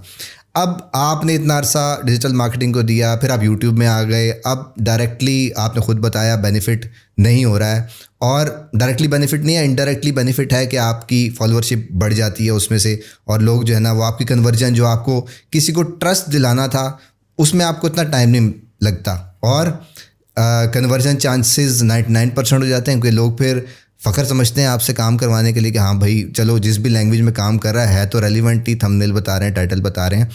इस चीज़ का बेनिफिट एक आम डिजिटल मार्केटर को या फ्रीलांसर को क्या हो सकता है अगर वो कंटेंट क्रिएशन में भी आ जाए, अदर दैन दैट जो आप समझते हो, यानी कि व्यूज़ आ गए, आपकी मार्केट वैल्यू बढ़ गई, आपके फॉलोअरशिप बढ़ गए, अब ये बेनिफिट है या आप कोई और बेनिफिट भी समझते हैं, और कन्विंस कैसे करते हैं कि एक डिजिटल मार्केटर को या फ्रीलांसर को इस फील्ड में आना चाहिए, मतलब कंटेंट क्रिएशन में? अच्छा, कंटेंट क्रिएशन ना एक समझ लें कि ये आपका ना इंटरेस्ट है और पैशन है, ठीक है। हर बंदा कंटेंट नहीं बना सकता। आप अगर अपने घर में ही अगर देख ले, मैं अपने भाई को अगर कहूँ ना कि यार अपने स्किल से रिलेटेड या कोई भी चीज़ है उस टॉपिक पे वीडियो बना, उसके लिए थोड़ा सा मुश्किल होगा, कैमरा को लोग फेस नहीं कर सकते। और कंटेंट क्रिएशन एक ऐसी फील्ड है जिसके अंदर ना आपको कंसिस्टेंट रहना पड़ता है। जैसे कि वो फ्रीलांसिंग की बात बताई, लेकिन ये उससे ज़्यादा कंसिस्टेंसी मांगती है और ये ज़्यादा डिफिकल्ट काम है। अब अगर डिजिटल मार्केटर है ना कोई, जैसे कि मैंने आपको अपनी एग्जांपल दी, मैंने अपने चैनल के ऊपर मेरे आई थिंक 3000 सब्सक्राइबर थे, तो मैंने एक दिन बैठा सोच रहा था कि यार ये जो एडवर्टाइजमेंट हम क्लाइंट के लिए चलाते हैं, इसकी प्रोडक्ट्स प्रमोट करने के लिए, उसकी वीडियोस की मतलब प्रमोशन के लिए, ब्रांड अवेयरनेस के लिए जो कैंपेन चलाते हैं, क्यों ना ये अपने ही चैनल के लिए पाकिस्तान में चलाई जाए। पाकिस्तान में चलाई तो वो रेट बहुत ही सस्ता था, ठीक है। तो मैंने जब 3-4 हज़ार ऐसे सब्सक्राइबर थे, उसके बाद मैंने एडवर्टाइजमेंट पे बहुत ज़्यादा स्पेंडिंग की पाकिस्तान में, क्योंकि मैं ऑलरेडी फ्रीलांसिंग कर रहा था, मेरे पास इक्विपमेंट भी था, उसके लेने के लिए पैसे भी थे। तो वैसे तो आप मोबाइल के कैमरे से भी आजकल शूट कर सकते हैं, लेकिन ऑब्वियसली मेरे पास पहले बैकग्राउंड था, तो मैंने वो चीज़ें उस पर इन्वेस्टमेंट की। ठीक। तो उससे ये हुआ कि मुझे ना बड़ा जल्दी बूस्ट मिला। फॉर एग्जांपल मैं आपको एक बड़ी अच्छी चीज़ बताता हूँ, वो ये कि मैंने क्या किया, मैंने ये देखा कि मार्केट में इस टाइम पे मेरे कंपेरेटर्स कौन से हैं। अब ऑनलाइन फील्ड में ना आपका कोई कंपेरेटर नहीं होता, आपका वो दोस्त है। अब मैंने ये देखा कि एक बंदा अगर फ्रीलांसिंग पे वीडियोस बना रहा है तो इसके पास फ्रीलांसिंग की ऑडियंस है, तो मैंने अपनी एडवर्टाइजमेंट इस तरीके से उन्हीं वीडियोस को, उन्हीं स्पेसिफिक चैनल्स को टारगेट करके की। सही। अब मैंने जब भी कोई बंदा उसकी वीडियो देख रहा है, नीचे उसको अगर for example what is freelancing देख रहे हैं, तो नीचे फ्रीलांसिंग के बेनिफिट्स की एक वीडियो आ गई, उसने वो वीडियो भी देखी, ऐड के ऊपर भी क्लिक कर दिया। उससे ये हुआ कि वहां पर मेरी रिस्पॉन्सिबिलिटी है कि अगर मैंने उसे वैल्यू प्रोवाइड नहीं की तो वो शायद उस पर सब्सक्राइब नहीं करेगा। मेरी वहाँ पर अगर प्रेजेंटेशन अच्छी होगी तो वो बंदा उसकी वीडियो देखने के बाद मेरी वीडियो देखेगा और साथ में सब्सक्राइब और बेल आइकन वगैरह सब कुछ प्रेस करके जाएगा। अब ऐसा नहीं है कि मैंने फ्रीलांसिंग की वीडियो पे व्यूज़ तो ले लिए, नेक्स्ट टाइम मैं बना रहा हूँ एंटरटेनमेंट की वीडियोस। आपका पूरा चैनल ना इस तरीके से डिज़ाइन होना चाहिए कि अगर एक बंदा एक वीडियो पर आया है ना, वो आपकी दूसरी वीडियो पे जाए, उससे दूसरी वीडियो पे जाए, यूं घूमता रहे। फनल आप इस तरह से घुमाएं इस तरीके से। अब अगर आप मेरा चैनल की कोई वीडियो देखेंगे ना, तो मैंने हर वीडियो के एंड में उसी से रिलेटेड एक वीडियो को मैं वो जो लास्ट उसका जो बैनर आता है उस पर मेंशन कर देता हूँ कि यार ये वीडियो आपने देखी है, लेकिन मैंने इससे पहले ये वीडियो भी बनाई थी, तो ये आपको शायद पसंद आए तो इस पे क्लिक करो। मुझे ऐसे बड़े कमेंट्स आते हैं कि सर आपकी एक वीडियो देखने के लिए बैठे 50वीं वीडियो पर हूँ मैं। उसकी रीज़न यही थी कि मैंने हर वीडियो के एंड में मैंने एक शाउट आउट दिया हुआ है अपनी एक दूसरी वीडियो का, जो कि उनके लिए हेल्पफुल हो सकती है। तो ये एक बड़ा अच्छा तरीका है कि अगर आप एडवर्टाइजमेंट रन कर रहे हैं, सब्सक्राइबर तो आ रहे हैं, लेकिन उन सब्सक्राइबर्स को अगेन अपनी वीडियोस कैसे दिखानी है वो आप पे डिपेंड करता है कि आप रिलेटेड कंटेंट बनाएं, उसी से रिलेटेड ही चीज़ें बनाएं। तो डिजिटल मार्केटर्स जो हैं वो आ सकते हैं इस फील्ड के अंदर, अगर उनके पास एक्सपीरियंस है, वो अपना नॉलेज शेयर करना चाह रहे हैं। और मैं समझता हूँ कि ज़्यादा लोगों को आना चाहिए, ताकि इस टाइम पे हमारी इकोनॉमी को डॉलर्स की ज़रूरत है। जितने लोग आएंगे, जितने लोग सिखाएंगे इस बारे में, तो हमारी इकोनॉमी को इससे ज़्यादा बेनिफिट मिलेगा। अच्छा, लोग जो है ना कंटेंट क्रिएशन के बाद ये समझते हैं कि फ्रीलांसिंग की बात हो रही, जब आप पढ़ा रहे होते हैं तो वो अपने आप को कंपेयर कर रहे होते हैं उन इंटरटेनर से जिनके मिलियंस में व्यूज़ आते हैं, फिर कि जी हम ये बनाएंगे तो हम भी वहाँ पहुँच जाएंगे। वो कंटेंट और इस कंटेंट में ऑडियंस में क्या फ़र्क है, और जो यहाँ आएगा उसको अपने आप को कैश कैसे कराना है, यानी कंटेंट क्रिएट कर रहा है वो, उसको अपने आप को कैश कैसे कराना चाहिए। जिस तरह आपके केस में जो है वो आप एज आ अपनी इमेज बिल्डिंग के लिए, ब्रांडिंग के लिए इस्तेमाल कर रहे होते हैं। और ये चीज़ ज़रूर क्लियर करें कि वो ऑडियंस डिफरेंट है, ये ऑडियंस डिफरेंट है। इस ऑडियंस से क्या एक्सपेक्टेशन होनी चाहिए अगर आप वीडियो कंटेंट इस नीश पे बना रहे हैं? अच्छा देखिए असफर भाई, मैं आपको एक क्लियरली एक चीज़ बताना चाह रहा हूँ। सारे जितने भी इस टाइम पाकिस्तान में लोग यूट्यूब पे काम करना चाह रहे हैं, उन्हें एक चीज़ बड़ी क्लियरली मेंशन करना चाह रहा हूँ कि अगर आप यूट्यूब मनी के लिए आ रहे हैं, जो एडसेंस की मनी होती है, उसके लिए बेशक ना आए। सही। मैंने आज की डेट तक 3 साल हो गए मुझे यूट्यूब पे काम करते हुए, मैंने यूट्यूब से $1000 को टच नहीं किया एडसेंस के ऊपर। ठीक है, सही। तो ये लोग अगर ये सोच रहे हैं कि YouTube के ऊपर आके देखने से और अगला बंदा मिलियनेयर बन रहा है, तो ऐसा पॉसिबल नहीं है पाकिस्तानी ऑडियंस में। बिल्कुल। अगर ये सेम चैनल, सेम व्यूज, लेकिन ऑडियंस आपकी यूएस की है, तो तब आपको शायद आप इजीली $10,000 $15,000 तक आप इजीली बना सकते हैं। इसी ऑडियंस, जो ऑडियंस साइज है, लाइक मेरा अगर देखें तो 270K, ये एक बहुत बड़ी ऑडियंस होती है। ये मैं आपको जस्ट एडसेंस की बात बता रहा हूँ कि वो एडसेंस से $10-15,000 मिनिमम कमा सकते हैं। लेकिन अगर हम बात करें पाकिस्तान में कि पाकिस्तानी अगर कोई बंदा शुरू करता है तो उसकी क्या एक्सपेक्टेशंस होनी चाहिए, क्या उसने सोचना है कि मुझे बेसिकली इस करियर पाथ को, अगर वो कंटेंट क्रिएशन ही चूज करता है, बेशक वो डिजिटल मार्केटिंग नहीं सिखा रहा है या कोई एंटरटेनमेंट वाली साइड के ऊपर जा रहा है, कोई और फील्ड जो है वो चूज कर रहा है, उसका मेन फोकस ये होना चाहिए। एडसेंस से तो पैसे बनेंगे, जो थोड़े बहुत बनेंगे, जो असल पैसे बनते हैं वो बनते हैं स्पॉन्सरशिप से।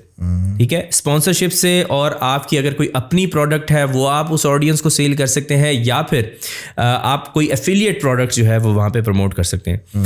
अब अगर मैं अपने चैनल की एग्जांपल लूँ, जो कि हम टेक्नोलॉजी के ऊपर बना रहे हैं, हमारा ऑनलाइन अर्निंग से रिलेटेड, फ्रीलांसिंग से रिलेटेड है हमारा जो चैनल है, तो आपका जैसे ब्लॉगिंग से रिलेटेड है, तो आप भी अगर अपना जो ईमेल है तो आपने अगर डिस्क्रिप्शन के अंदर ऐड किया हुआ है बिजनेस ईमेल, तो आपके पास बहुत सारी ऐसी क्यूरीज आती होंगी जिसमें लोग बिजनेसेस कहते होंगे कि हमारी ये प्रोडक्ट है, इसको आप प्रमोट करें, हम आपको इतने पैसे देंगे। अब वो देख रहे हैं कि अगर मैं एड्स रन करने के लिए जाता हूँ यूट्यूब के ऊपर, अगर मैं जो गूगल एड्स है उस तरीके से रन करता हूँ, तो शायद मेरी कन्वर्जन उतनी नहीं होगी कि अगर मैं किसी एक इन्फ्लुएंसर को पैसे दे देता हूं तो उससे मेरी कन्वर्जन बहुत ज़्यादा होगी। तो वहाँ पर वो बेसिकली कम ही पैसे दे रहे होते हैं, लेकिन एक इंडिविजुअल के लिए वो पैसे ज़्यादा होते हैं, क्योंकि वो एक जस्ट उसने एक वीडियो बनानी होती है। बिल्कुल।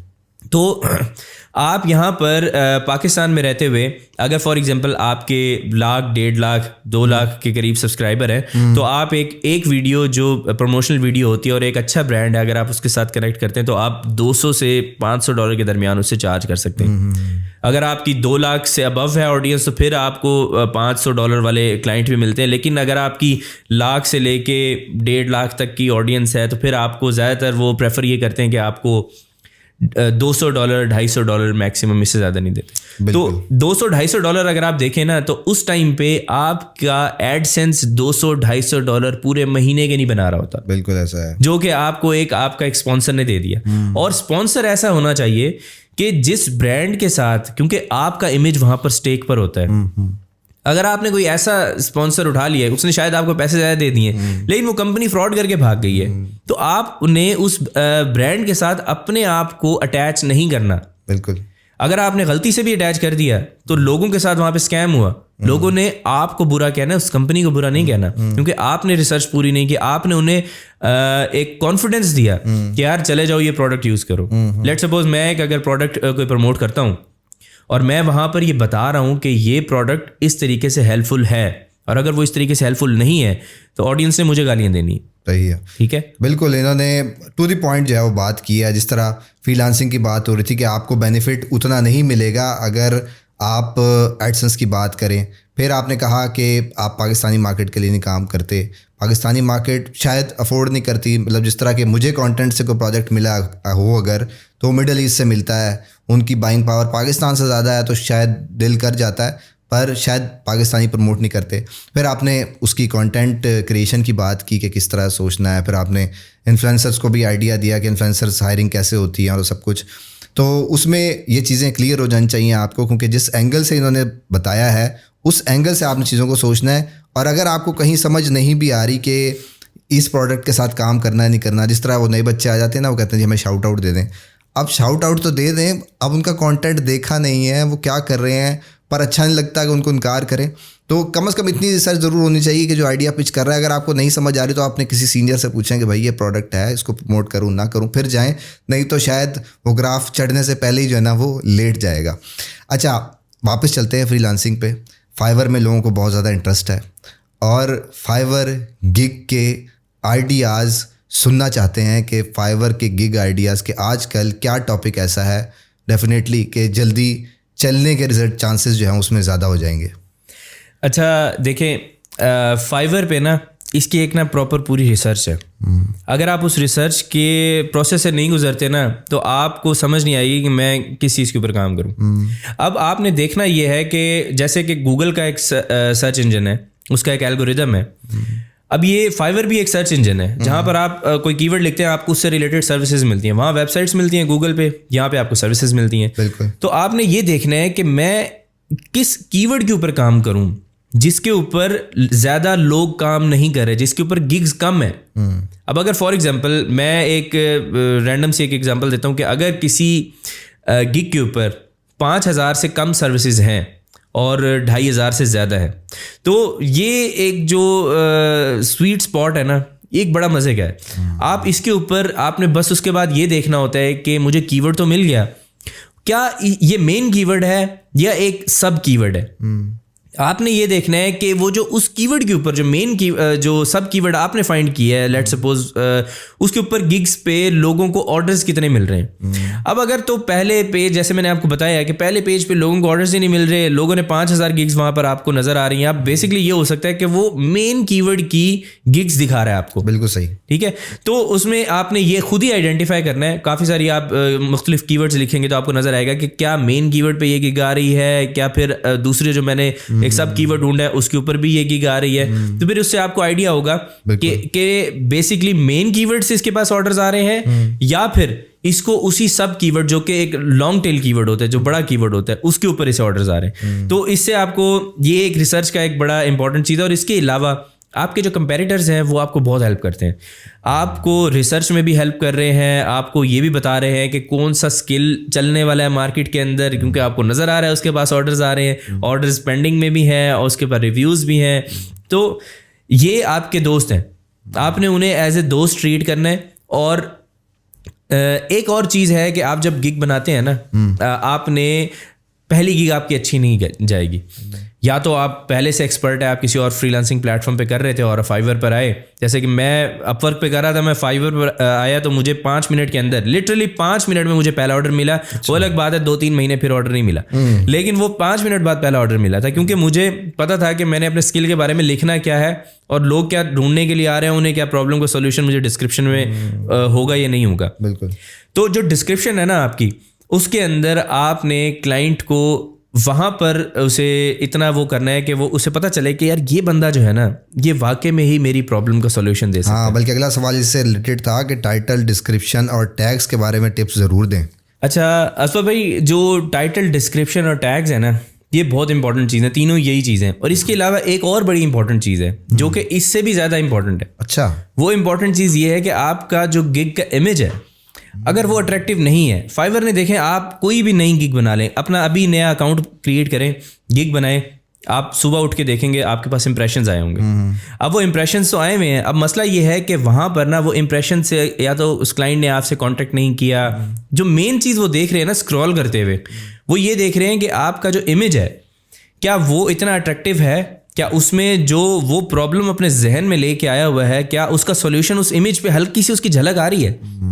अगर तो वो नहीं आ रही तो शायद वो इसी तरीके से एक इंप्रेशन आ जाएगा, वो स्क्रॉल करेगा और एक इंप्रेशन आपके पास चला गया। आपने उसे अपनी गिग के ऊपर पहले रोकना है।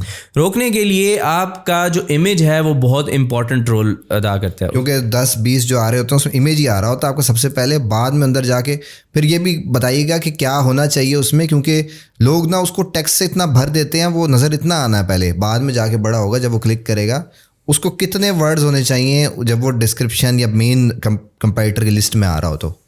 अच्छा, इसमें मैं ना अपनी आपको एक स्ट्रेटजी बताता हूँ। वो ये है कि सबसे पहले तो मैं एक ऐसा इमेज बनाता हूँ जिसका बैकग्राउंड डार्क होता है, उसकी रीज़न ये है कि फाइवर जो है वो एक उसकी जो वेबसाइट का जो कलर है वो वाइट है, वाइट कंट्रास्ट हो गया। तो उसमें जो ब्लैक कलर है ना वो क्लियरली एक उठेगा उसके ऊपर, और उसके ऊपर ना लाइट कलर के आपका जो मेन कीवर्ड है ना उसी से रिलेटेड आपने देखना है कि कंपेटिटर्स ने किस तरह के इमेजेस बनाए हुए हैं, क्या उन्होंने टेक्स्ट से भरा हुआ है। टेक्स्ट से भरना बिल्कुल भी नहीं है आपने। उसकी मैं आपको एक ट्रिक बताता हूँ, वो ये है कि एक तो आपने या तो अपना फेस अगर साइड पे लगा रहे हैं, जैसे हम यूट्यूब के थंबनेल पे लगाते हैं, वो लगाना चाहें तो उससे ये होता है कि अगर आपका अपना फेस है तो ज़रा जो ट्रस्ट लेवल है वो वैसे इंक्रीज़ हो जाता है।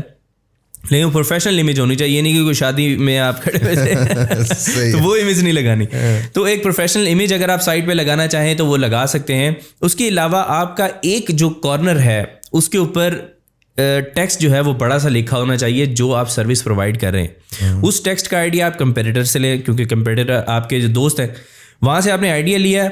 आइडिया लेने के बाद अब आपने जो जो बायर है उसे आपने रोक लिया अपनी गिग पे। अब वो क्या करेगा, वो बड़ा टेक्स्ट देख लिया, साथ में ना बुलेट पॉइंट्स में आप छोटा छोटा ना करके टेक्स्ट की कोई उसमें अपनी सर्विस से रिलेटेड ना कोई छोटी सी इन्फॉर्मेशन दे दें। वो टेक्स्ट इतना छोटा भी नहीं होना चाहिए, वो ऐसा लगे कि बड़े कीवर्ड को देख के वो रुका है, और फिर उसके बाद ना वो साथ में छोटी छोटी 2-4 चीज़ें भी उसने पढ़ ली। ये वाली चीज़ ये वर्क करती है, क्योंकि मैंने इस चीज़ को बड़ा फोकस किया है। सही। तो इसके बाद ना जब वो रुकता है ना आपकी गिग के ऊपर, तो फिर वो देखता है नीचे टाइटल, हल्का सा जो टाइटल आ रहा है, वो टाइटल देखने के बाद उस पर क्लिक करेगा। क्लिक करने के बाद टाइटल तो समझ लें कि वो ज़रूरी इस वजह से है कि आपने फाइवर को बताना है कि आप क्या सेल कर रहे हैं। लेकिन जब उसने क्लिक कर दिया उसके बाद उसने डिस्क्रिप्शन ही पढ़नी है। आप टाइटल में कीवर्ड स्टफिंग देखते होंगे लोग कर रहे हैं, बिल्कुल ठीक है। तो क्या कीवर्ड स्टफिंग वाले जो गिग्स हैं उनके ऊपर ऑर्डर्स नहीं आते? ऑर्डर्स आते हैं। वो फाइवर के लिए जरूरी है, फाइवर के एल्गोरिदम के लिए जरूरी है। तो जब आगे उसने नीचे डिस्क्रिप्शन पढ़नी है, अब डिस्क्रिप्शन फाइवर के लिए भी जरूरी है, बायर के लिए भी जरूरी है। अब ऐसा नहीं होना चाहिए कि आपने एल्गोरिदम के लिए ही डिस्क्रिप्शन लिख दिया तो जब बायर पढ़ने के लिए बैठेगा, क्योंकि वो तो इंसान है, सेंस नहीं बनेगी। हाँ, वो सेंस नहीं बनेगी वहां पे। तो सेंस बननी चाहिए, इस तरह के आपने डिस्क्रिप्शन लिखनी है। उसके अंदर ना आपने अपना मेन कीवर्ड से रिलेटेड जो आप लोग सर्च करते हैं ज़्यादा keywords, like for example digital marketing है तो उसके अंदर आप फेसबुक एड्स की वो बना रहे हैं, गूगल एड्स की सर्विसेज दे रहे हैं। वैसे तो एक स्पेसिफिक होता है, मैं जस्ट एक रैंडम एग्जांपल दे रहा हूँ। तो जो कीवर्ड्स उससे रिलेटेड सर्च होते हैं ना, वो कीवर्ड्स आपकी डिस्क्रिप्शन के अंदर डिफरेंट जगहों के ऊपर ऐड होने चाहिए। इससे फाइवर को भी ये लगेगा कि ये जो गिग है ये इसी कीवर्ड के ऊपर बनी हुई है, क्योंकि रिलेटेड कीवर्ड्स भी आपको पता है कि आप जब एक ब्लॉग पोस्ट लिखते हैं तो उस पर ये नहीं होता कि एक ही कीवर्ड को बार बार ऐड करते हैं, तो उसमें रिलेटेड कीवर्ड्स भी उसमें काफ़ी सारे होते हैं, जिससे गूगल को पता चलता है कि यार हम इस वेबसाइट को ये रिलेटेड आर्टिकल लिखा हुआ है तो इसे यहाँ पर मेंशन करना है। तो इसी तरीके से फाइवर में भी यही सीन है। तो रिलेटेड कीवर्ड्स आपके होने चाहिए, 3-4 आप फोकस करें उन कीवर्ड्स को और उन्हें 2-2 बार ऐसे नेचुरल तरीके से उसे आप ऐड करें। सही। और उसके बाद आपके जो टैग्स हैं, टैग्स आपने सिंपली अपने जो कंपेटिटर हैं उनके पहले 4 कंपेटिटर हैं उनके टैग्स देखने हैं, उन्होंने क्या टैग्स ऐड किए हुए हैं, क्योंकि उन्हें ऑर्डर्स भी आ रहे हैं उसी चीज़ के ऊपर। क्योंकि टैग्स सिर्फ 5 टैग्स हैं, और टैग में एक बड़ी ट्रिकी सी चीज़ है, वो ये है कि लोग जब वहाँ पे टैग ऐड करते हैं ना, वो कहते हैं कि फाइवर ने तो सजेशन में ही नहीं दिया वो। तो आप अगर उसे एंटर प्रेस करेंगे ना तो वो टैग आ जाएगा। सही। हम ज़्यादातर मुझे ये क्वेश्चन आते हैं कि हम ये टैग रिसर्च किया है, बड़ा अच्छा टैग है, लेकिन कंपेटिटर ने ऐड किया हुआ है, मैं जब उसे ऐड करता हूँ मुझे सजेशन में नहीं आता, तो मैं अब क्या करूँ? तो सजेशन में नहीं भी आता तो आप वहाँ पर ऐड कर सकते हैं उस टैग को। सही है। अगर तो आपके कंपेटिटर ने ऐड किया हुआ है और आप जो फाइवर का सर्च बार है, सर्च बार में अगर उस टैग को उसके कुछ एक कीवर्ड्स उसके कैरेक्टर्स लिखते हैं तो वो नीचे आपको सजेशन में दे रहा है। तो वो जो सजेशन में दे रहा है इसका मतलब यह है कि आप उसे टैग में भी ऐड कर सकते हैं, क्योंकि लोग सर्च कर रहे हैं वो चीज़। बिल्कुल सही है। ठीक है। तो रिसर्च के लिए ये तीनों चीज़ें हो गई, गिग इमेज भी हो गया। अब मैं ये बताता हूँ कि कीवर्ड रिसर्च किस तरीके से करनी है। कीवर्ड रिसर्च के लिए एक वेबसाइट है, पहले तो हम फाइवर की बात कर लेते हैं। फाइवर के ऊपर ये है कि आप जो कीवर्ड अगर कोई लिखने लगते हैं तो नीचे सजेशन आती हैं कीवर्ड की, आप उस पर वहाँ से भी देख सकते हैं कि कौन से कीवर्ड्स हैं जो लॉन्ग टेल हैं, उनको आप सर्च करें, उन पर देखें कि कितनी गिग्स हैं, कितने लोग काम कर रहे हैं, ऑर्डर्स क्या है। फिर उसके बाद जब आप वो कीवर्ड सर्च करते हैं ना फाइवर के ऊपर, एंटर प्रेस करते हैं उसके सर्च के ऊपर, तो आपको एक बार ऊपर से सजेस्टेड कीवर्ड की नज़र आ रही होती है। बिल्कुल। तो वो सजेस्टेड कीवर्ड्स भी एक ऐसा तरीका है जहां पर आपको बहुत अच्छे अच्छे मज़े के कीवर्ड्स मिल जाते हैं आपके स्किल से रिलेटेड ही। बिल्कुल। ठीक है, एक ये तरीका है। एक इसके अलावा एक वेबसाइट है keyword.io। अच्छा। keyword.io के ऊपर जैसे कि वहाँ पर ना आपको Amazon, Google, YouTube की अलग से ऑप्शंस मिल रही हैं, लेकिन साथ में आपको फाइवर की भी ऑप्शन मिल रही है। आप वहाँ पर अगर ग्राफिक लिखेंगे तो आपको ग्राफिक से रिलेटेड वो जितने भी कीवर्ड्स फाइवर पे सर्च होते हैं ना, वो सब आपको लॉन्ग टेल, शॉर्ट टेल जितने भी हैं वो सब आपको बता देगा। आई थिंक ये SEO का भी एक टूल है, उसमें भी इस तरीके से आता है। बिल्कुल बिल्कुल। तो उसमें काफ़ी सारे कीवर्ड्स आपको मिल जाते हैं जो आपको फाइवर की सर्च नहीं दिखा रही, लेकिन आपको वो टूल आपको दिखा रहा है कि इसमें ये कीवर्ड सर्च होते हैं। तो आप उन कीवर्ड से भी आइडिया ले सकते हैं और उसके ऊपर भी जो रिसर्च है वो अपनी कर सकते हैं। ज़बरदस्त टिप्स तो आपने बताई है। यहाँ पर एक कन्फ्यूजन ज़रूर क्लियर करें जो मैं देखता हूँ लोगों में। कोई आर्टिकल राइटर है, अब वो टाइटल बना रहा है कि I will create your article in इतने इतने पैसे। उसको क्या ये स्पेसिफिक होना चाहिए, जिस तरह वो एड्स की बात हो रही थी कि जी हम सोशल मीडिया एडवर्टाइजिंग करके देंगे आपकी, आपने टाइटल में लिख दिया। इसके बजाय आपको लिखना चाहिए कि जी फेसबुक एडवर्टाइजिंग है या गूगल एड्स है या कुछ है, स्पेसिफिक टू प्रॉब्लम होना चाहिए या वास्ट होना चाहिए उनका टाइटल, गिग का स्पेसिफिकेशन? अच्छा, यहाँ पर ना एक बड़ी इंपॉर्टेंट चीज़ ये है कि हम लोग ना मल्टीपल कीवर्ड्स ऐड करते हैं फाइवर के ऊपर। फाइवर आपको बता देता है कि यार इससे ज़्यादा कीवर्ड्स आप ऐड करोगे तो ये वहाँ पे सही नज़र नहीं आएगा। बिल्कुल।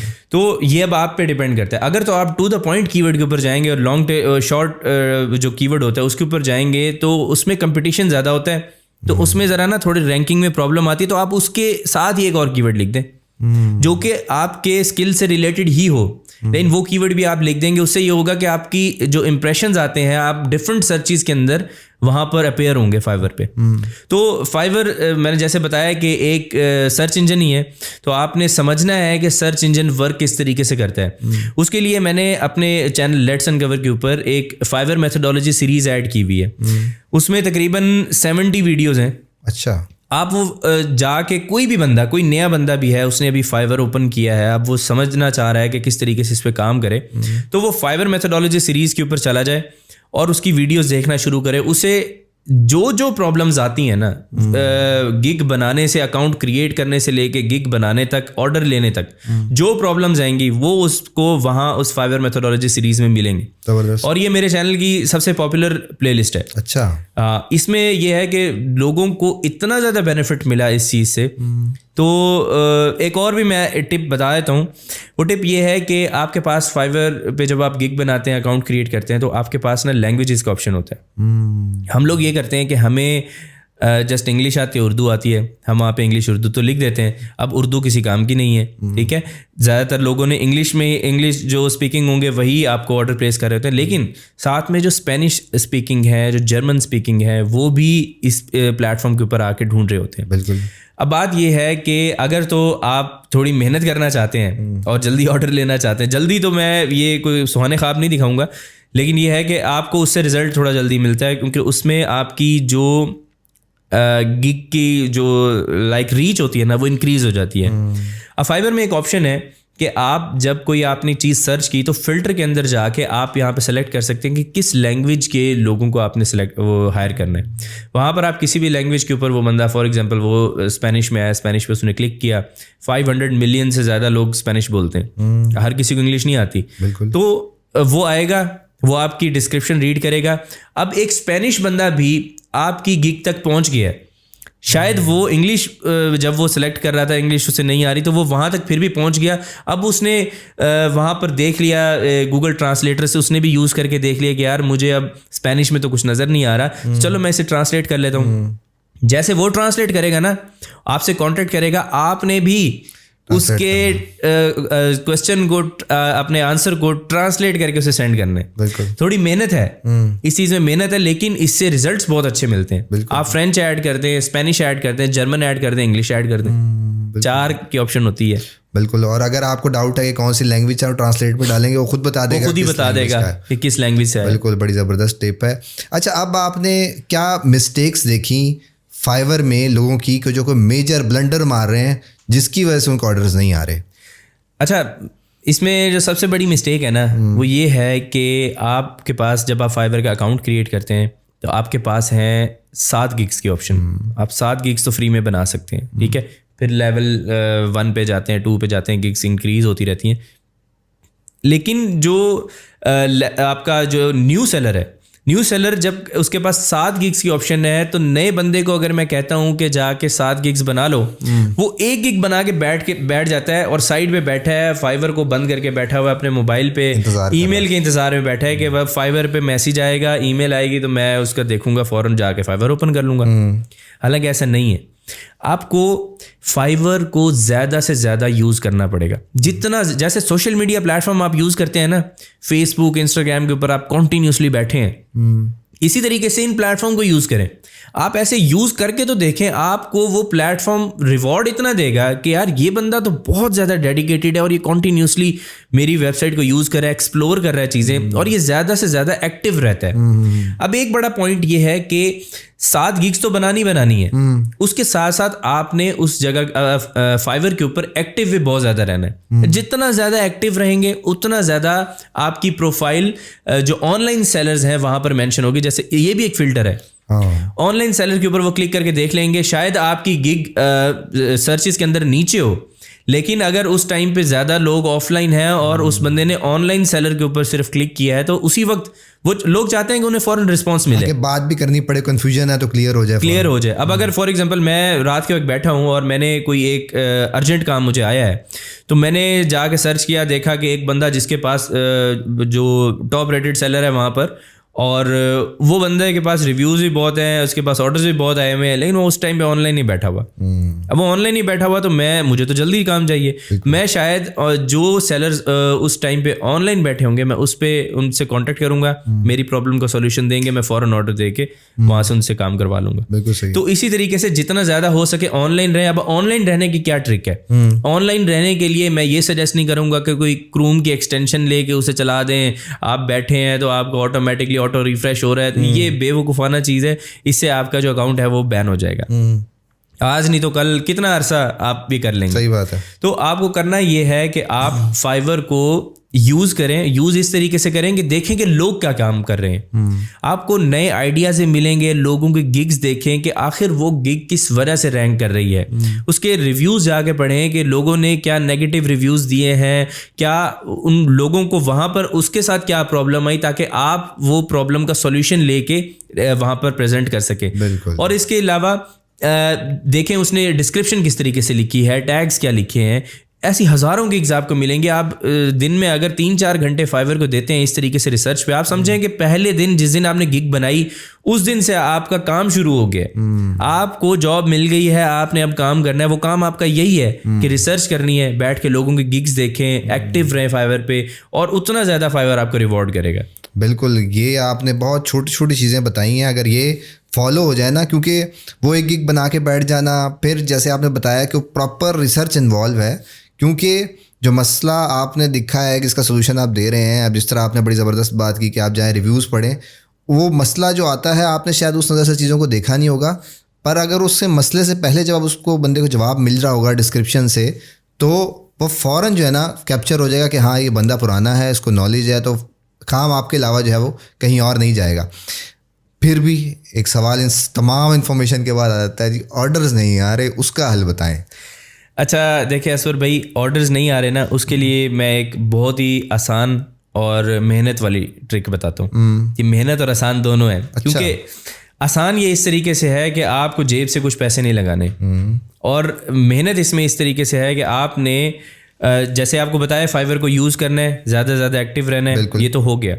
अब आपके पास जो 7 गिग्स है ना, वो 7 गिग्स बेसिकली आपका अगर कोई 5 साल पुराना भी अकाउंट है ना, आपने उसको ओपन किया है, उस पर शायद पुरानी गिग्स आपकी कहीं भी नहीं, सर्चेस के अंदर कहीं नहीं होंगे, 0 इंप्रेशंस होंगे।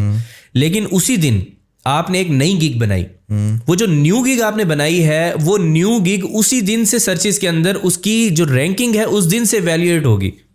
ठीक है। अब वो जो 7 गिग्स आप बना के बैठ गए, फॉर एग्जांपल एक नहीं बनाई आपने, 7 ही बना ली। अब 7 बना के भी नहीं आप बैठ सकते, आपने देखना है कि हर 20 दिन बाद, 15 से 20 दिन बाद, कि आपकी जो आपने 7 गिग्स बनाई थी क्या रिस्पॉन्स दे रही हैं, क्या क्लाइंट्स कांटेक्ट कर रहे हैं। अगर तो क्लाइंट्स कांटेक्ट कर रहे हैं, वो किस गिग के ऊपर कर रहे हैं, और अगर नहीं कर रहे तो देखना है कि कौन सी ऐसी गिग है जो ज़्यादा इंप्रेशंस ले रही है, ठीक है। उस गिग को छोड़ के बाकी गिग्स डिलीट करें। अच्छा, डिलीट कर। हाँ, डिलीट कर दें। अच्छा, अब डिलीट करने से क्या है कि आपके पास वो स्लॉट्स फिर से खाली हुई, आप फिर से बनाएं, क्योंकि आपने गलती की है, आपने कहीं ना कहीं ऐसी मिस्टेक की है, आपकी रिसर्च में मसला था, या तो आपने ऐसे कीवर्ड्स उठाए जिसके ऊपर शायद ऑर्डर्स नहीं थे, या कंपटीशन बहुत ज़्यादा था, दोनों चीज़ों में कहीं ना कहीं फंस के जिस वजह से वो गिग नहीं चल रही। उसके बाद नए सिरे से दोबारा रिसर्च करें, अपनी डिस्क्रिप्शन टैग्स अपने एक टेक्स्ट फाइल के अंदर ऐड करके रख लें, ताकि उसमें आप जस्ट कीवर्ड ही आप चेंज करें, मेन स्ट्रक्चर वही रहे। अब तो चैट जीपीटी के आने के बाद आप एक क्लिक से अपनी फाइवर डिस्क्रिप्शंस और टैग्स वगैरह बना सकते हैं। चैट जीपीटी को आप बता सकते हैं कि यार ये मेरे मेन कीवर्ड्स हैं, इस तरीके की मैं सर्विस दे रहा हूँ, वो आपको वैसी डिस्क्रिप्शन लिख देगा। तो अब तो मसला ही नहीं है कि आपको डिस्क्रिप्शन में कुछ सोचना पड़े, आप इजीली चैट जीपीटी के थ्रू एक क्रिएटिव जो डिस्क्रिप्शन होती है फाइवर की वो लिखवा सकते हैं। तो आपका काम ये है कि आपने कॉन्टीन्यूसली इसी चीज़ के अंदर रहना है कि जब तक आपकी कोई एक गिग अच्छा परफॉर्म नहीं करती, कोई अच्छे ऑर्डर्स या क्लाइंट्स आपसे कांटेक्ट नहीं करते, तब तक आपकी ये मेहनत है। बिल्कुल, कॉन्टीन्यूसली गिग्स डिलीट करें, हर 20 दिन बाद देखें कोई अच्छी गिग नहीं चल रही, जो अच्छी चल रही है उसको रोकें, उसके ऊपर उसको डिलीट ना करें। और जिस गिग के ऊपर ऑर्डर्स आए हुए हैं, रिव्यूज़ आए हुए हैं, अगर कोई नेगेटिव रिव्यू आया है, लोग ये समझते हैं कि हम इस गिग को डिलीट कर देंगे, रिव्यू ख़त्म हो जाएगा, आप गिग भी डिलीट कर दें, वो रिव्यू रहेगा। सही। तो एक टिप मैं और देना चाहूँगा जो ऑलरेडी लोग काम कर रहे हैं इसके ऊपर, कि कोशिश ये करें कि अगर फाइवर पे कहीं आपका क्लाइंट आपको नेगेटिव रिव्यू दे रहा है, तो नेगेटिव रिव्यू लेने के चक्कर में, क्योंकि नेगेटिव रिव्यू तो मिलेगा, साथ में पैसे तो आपको मिल जाएंगे ना, काम आपने किया, नेगेटिव रिव्यू मिल रहा है, आपको नज़र आ रहा है कि ये पैसे भी मिलेंगे, नेगेटिव रिव्यू भी मिलेगा, तो कोशिश ये करें कि उससे वो ऑर्डर कैंसिल कर दें। अच्छा, उससे ये होगा कि जो नेगेटिव रिव्यू है वो सारी ज़िंदगी खड़ा है। बिल्कुल ऐसा है। जो ऑर्डर कैंसिल हुआ है वो 60 दिन बाद खत्म हो जाएगा, उसकी पेनल्टी खत्म हो जाएगी, ठीक है। तो ये ट्रिक जो है ये आप आजमाएं, ताकि आपका जो प्रोफाइल है ना आपकी, वो साफ सुथरी रहे, उसमें कोई अगर नेगेटिव रिव्यूज, क्योंकि सारी जिंदगी खड़े होने, लोगों ने आगे प्रोफाइल देखनी है कि यार इसको जो है ना रिव्यूज भी कम मिले हुए हैं और ये लोगों को ये प्रॉब्लम्स हैं, लोग डर जाते हैं। अगर कोई बंदा $500 या $200 का भी ऑर्डर दे रहा है, उससे थोड़ा डर होता है दिल में कि यार मैं गलत बंदे को ऑर्डर ना दे दूं, ठीक है। असल में ना लोग इतनी दूर का सोचते नहीं हैं। ये फाइवर वाली जो कम्युनिटी है ना, मैंने इनमें देखा है कि ये 20% बचाने के लिए ना अपने क्लाइंट को डायरेक्ट कर लेते हैं कि ये जी ये अगर 200 400 500 दे रहा है, वो कुछ 100 शायद बचा लेते होंगे। उसका इम्पैक्ट क्या बढ़ता है उनके फ्यूचर पर, और ये बताएं कि क्या ख़तरनाक और कितना ख़तरनाक उनके फ्यूचर के लिए हो सकता है। अच्छा देखें, ये तो सबसे बड़ी गलत बात यह है कि आप अगर ये काम करते हैं कि फाइवर के क्लाइंट को बाहर ले आते हैं, ये तो एथिक्स के भी खिलाफ है ना। बिल्कुल। एक प्लेटफॉर्म ने जब आपके लिए ये रिस्ट्रिक्शन ऐड की हुई है कि आपने किसी क्लाइंट को बाहर लेके नहीं जाना, तो अगर आप उस चीज़ के, जैसे कि रूल एक बना हुआ है, एक इशारा लगा हुआ है, वहाँ पे रेड लाइट आई हुई है, मैं वो क्रॉस करके चला गया हूँ, मैंने वो वहाँ पर जुर्म किया है। तो इसी तरीके से जब एक प्लेटफॉर्म की गाइडलाइंस के अंदर लिखा हुआ है कि आपने ये काम नहीं करना, शायद आप एक बार ना पकड़े जाए, दूसरे बार ना पकड़े जाए, लेकिन ये एथिकली ये चीज़ रॉन्ग है। बिल्कुल। आप देखें कि आपने हलाल पैसे कमाने हैं, ठीक है, तो हलाल पैसे ये नहीं है कि आप वहाँ से बेशक मेहनत करके उस क्लाइंट को ऑर्डर डिलीवर कर रहे हैं, लेकिन वो जो 20% फाइवर का हक था ना, वो आप उसका हक खा रहे हैं। बिल्कुल। तो आपके पास अपॉर्चुनिटी है कि आप डायरेक्ट क्लाइंट हंटिंग करें। डायरेक्ट क्लाइंट हंटिंग का, जैसे मैंने आपको बताया कि मैं इन सारे प्लेटफॉर्म्स के ऊपर से इन पे काम करके मैं गुजरा हूँ, मेरे पास इन सारों का एक बड़ा अच्छा एक्सपीरियंस है। उसके बाद मैं गया हूँ लिंक्डइन के ऊपर। अब लिंक्डइन एक ऐसा प्लेटफॉर्म, अगर आपको ज़्यादा ही मसला हो रहा है, क्योंकि जब आप काफ़ी अरसा हो जाता है आपको फ्रीलांसिंग करते हुए, तो आपके लिए ना ये बड़ी प्रॉब्लम्स होती हैं। वो जो 20% फीस है ना, वो आपको बहुत ज़्यादा लग रही होती है। बिल्कुल। लाइक $1000 पे आप $200 में दे रहे हो, और $200 आपको जाते हुए दुखते हैं। तो ये नहीं करना कि फाइवर के बंदे को बाहर लेके आना है। आपके पास बाहर एक पूरी एक प्लेटफॉर्म पड़ा हुआ है जहाँ पर क्लाइंट्स ही क्लाइंट्स हैं। आपको पहले एक्सपीरियंस होना चाहिए, कम्युनिकेशन स्किल्स वहाँ से आप सीखें इन प्लेटफॉर्म से, तो फिर आप इस पे लिंक्डइन के ऊपर आएँ। लिंक्डइन के ऊपर आने के बाद आपके पास खुली अपॉर्चुनिटी है। किसी भी कंपनी को रीच आउट करें, रिसर्च करें और वहाँ से क्लाइंट हंटिंग करें और वहाँ से पेमेंट मेथड जो है आप चूज़ करें। कौन सा पेमेंट मेथड, लाइक आप पेनियर के अंदर पेनियर रिक्वेस्ट वाला ऑप्शन यूज़ कर सकते हैं, अपवर्क डायरेक्ट कॉन्ट्रैक्ट्स का ऑप्शन यूज़ कर सकते हैं। अगर आपने LLC बनवाई है तो आप स्ट्राइप यूज़ कर सकते हैं। तो आपके पास बहुत सारी वाइज इवन के आप यूज़ कर सकते हैं। आपके पास बहुत सारी अपॉर्चुनिटीज़ हैं, वहाँ से पेमेंट ले लें। अब जैसे कि मैं आपको बताऊं कि लिंक्डइन के ऊपर जब मैंने ये चीज़ें शुरू की, मुझे अच्छे रिजल्ट्स मिले। मैंने अपने चैनल के ऊपर अपनी ऑडियंस को एक पूरे प्रोसेस से गुजारा है। जो मुझे बहुत पहले से फॉलो कर रहे हैं उन्हें पता होगा कि मैंने ना उन्हें एक प्रोसेस से गुजारा है। मैंने उन्हें सिखाया है कि ये प्लेटफॉर्म्स बिगिनर किस तरीके से इस पर काम करेगा, उसके एल्गोरिदम को कैसे समझेगा, उसकी पीक पे जाएगा, क्या प्रॉब्लम्स आएंगी, उनके सॉल्यूशन क्या निकालेगा। फिर एक और प्लेटफॉर्म उठाया अपवर्क, उसके बारे में इसी तरीके से पूरी प्लेलिस्ट, पूरा कोर्स टाइप बनाया, उसमें बताया कि क्या प्रॉब्लम्स आएंगी, किस तरीके से एल्गोरिदम वर्क करता है, सारा कुछ बनाया।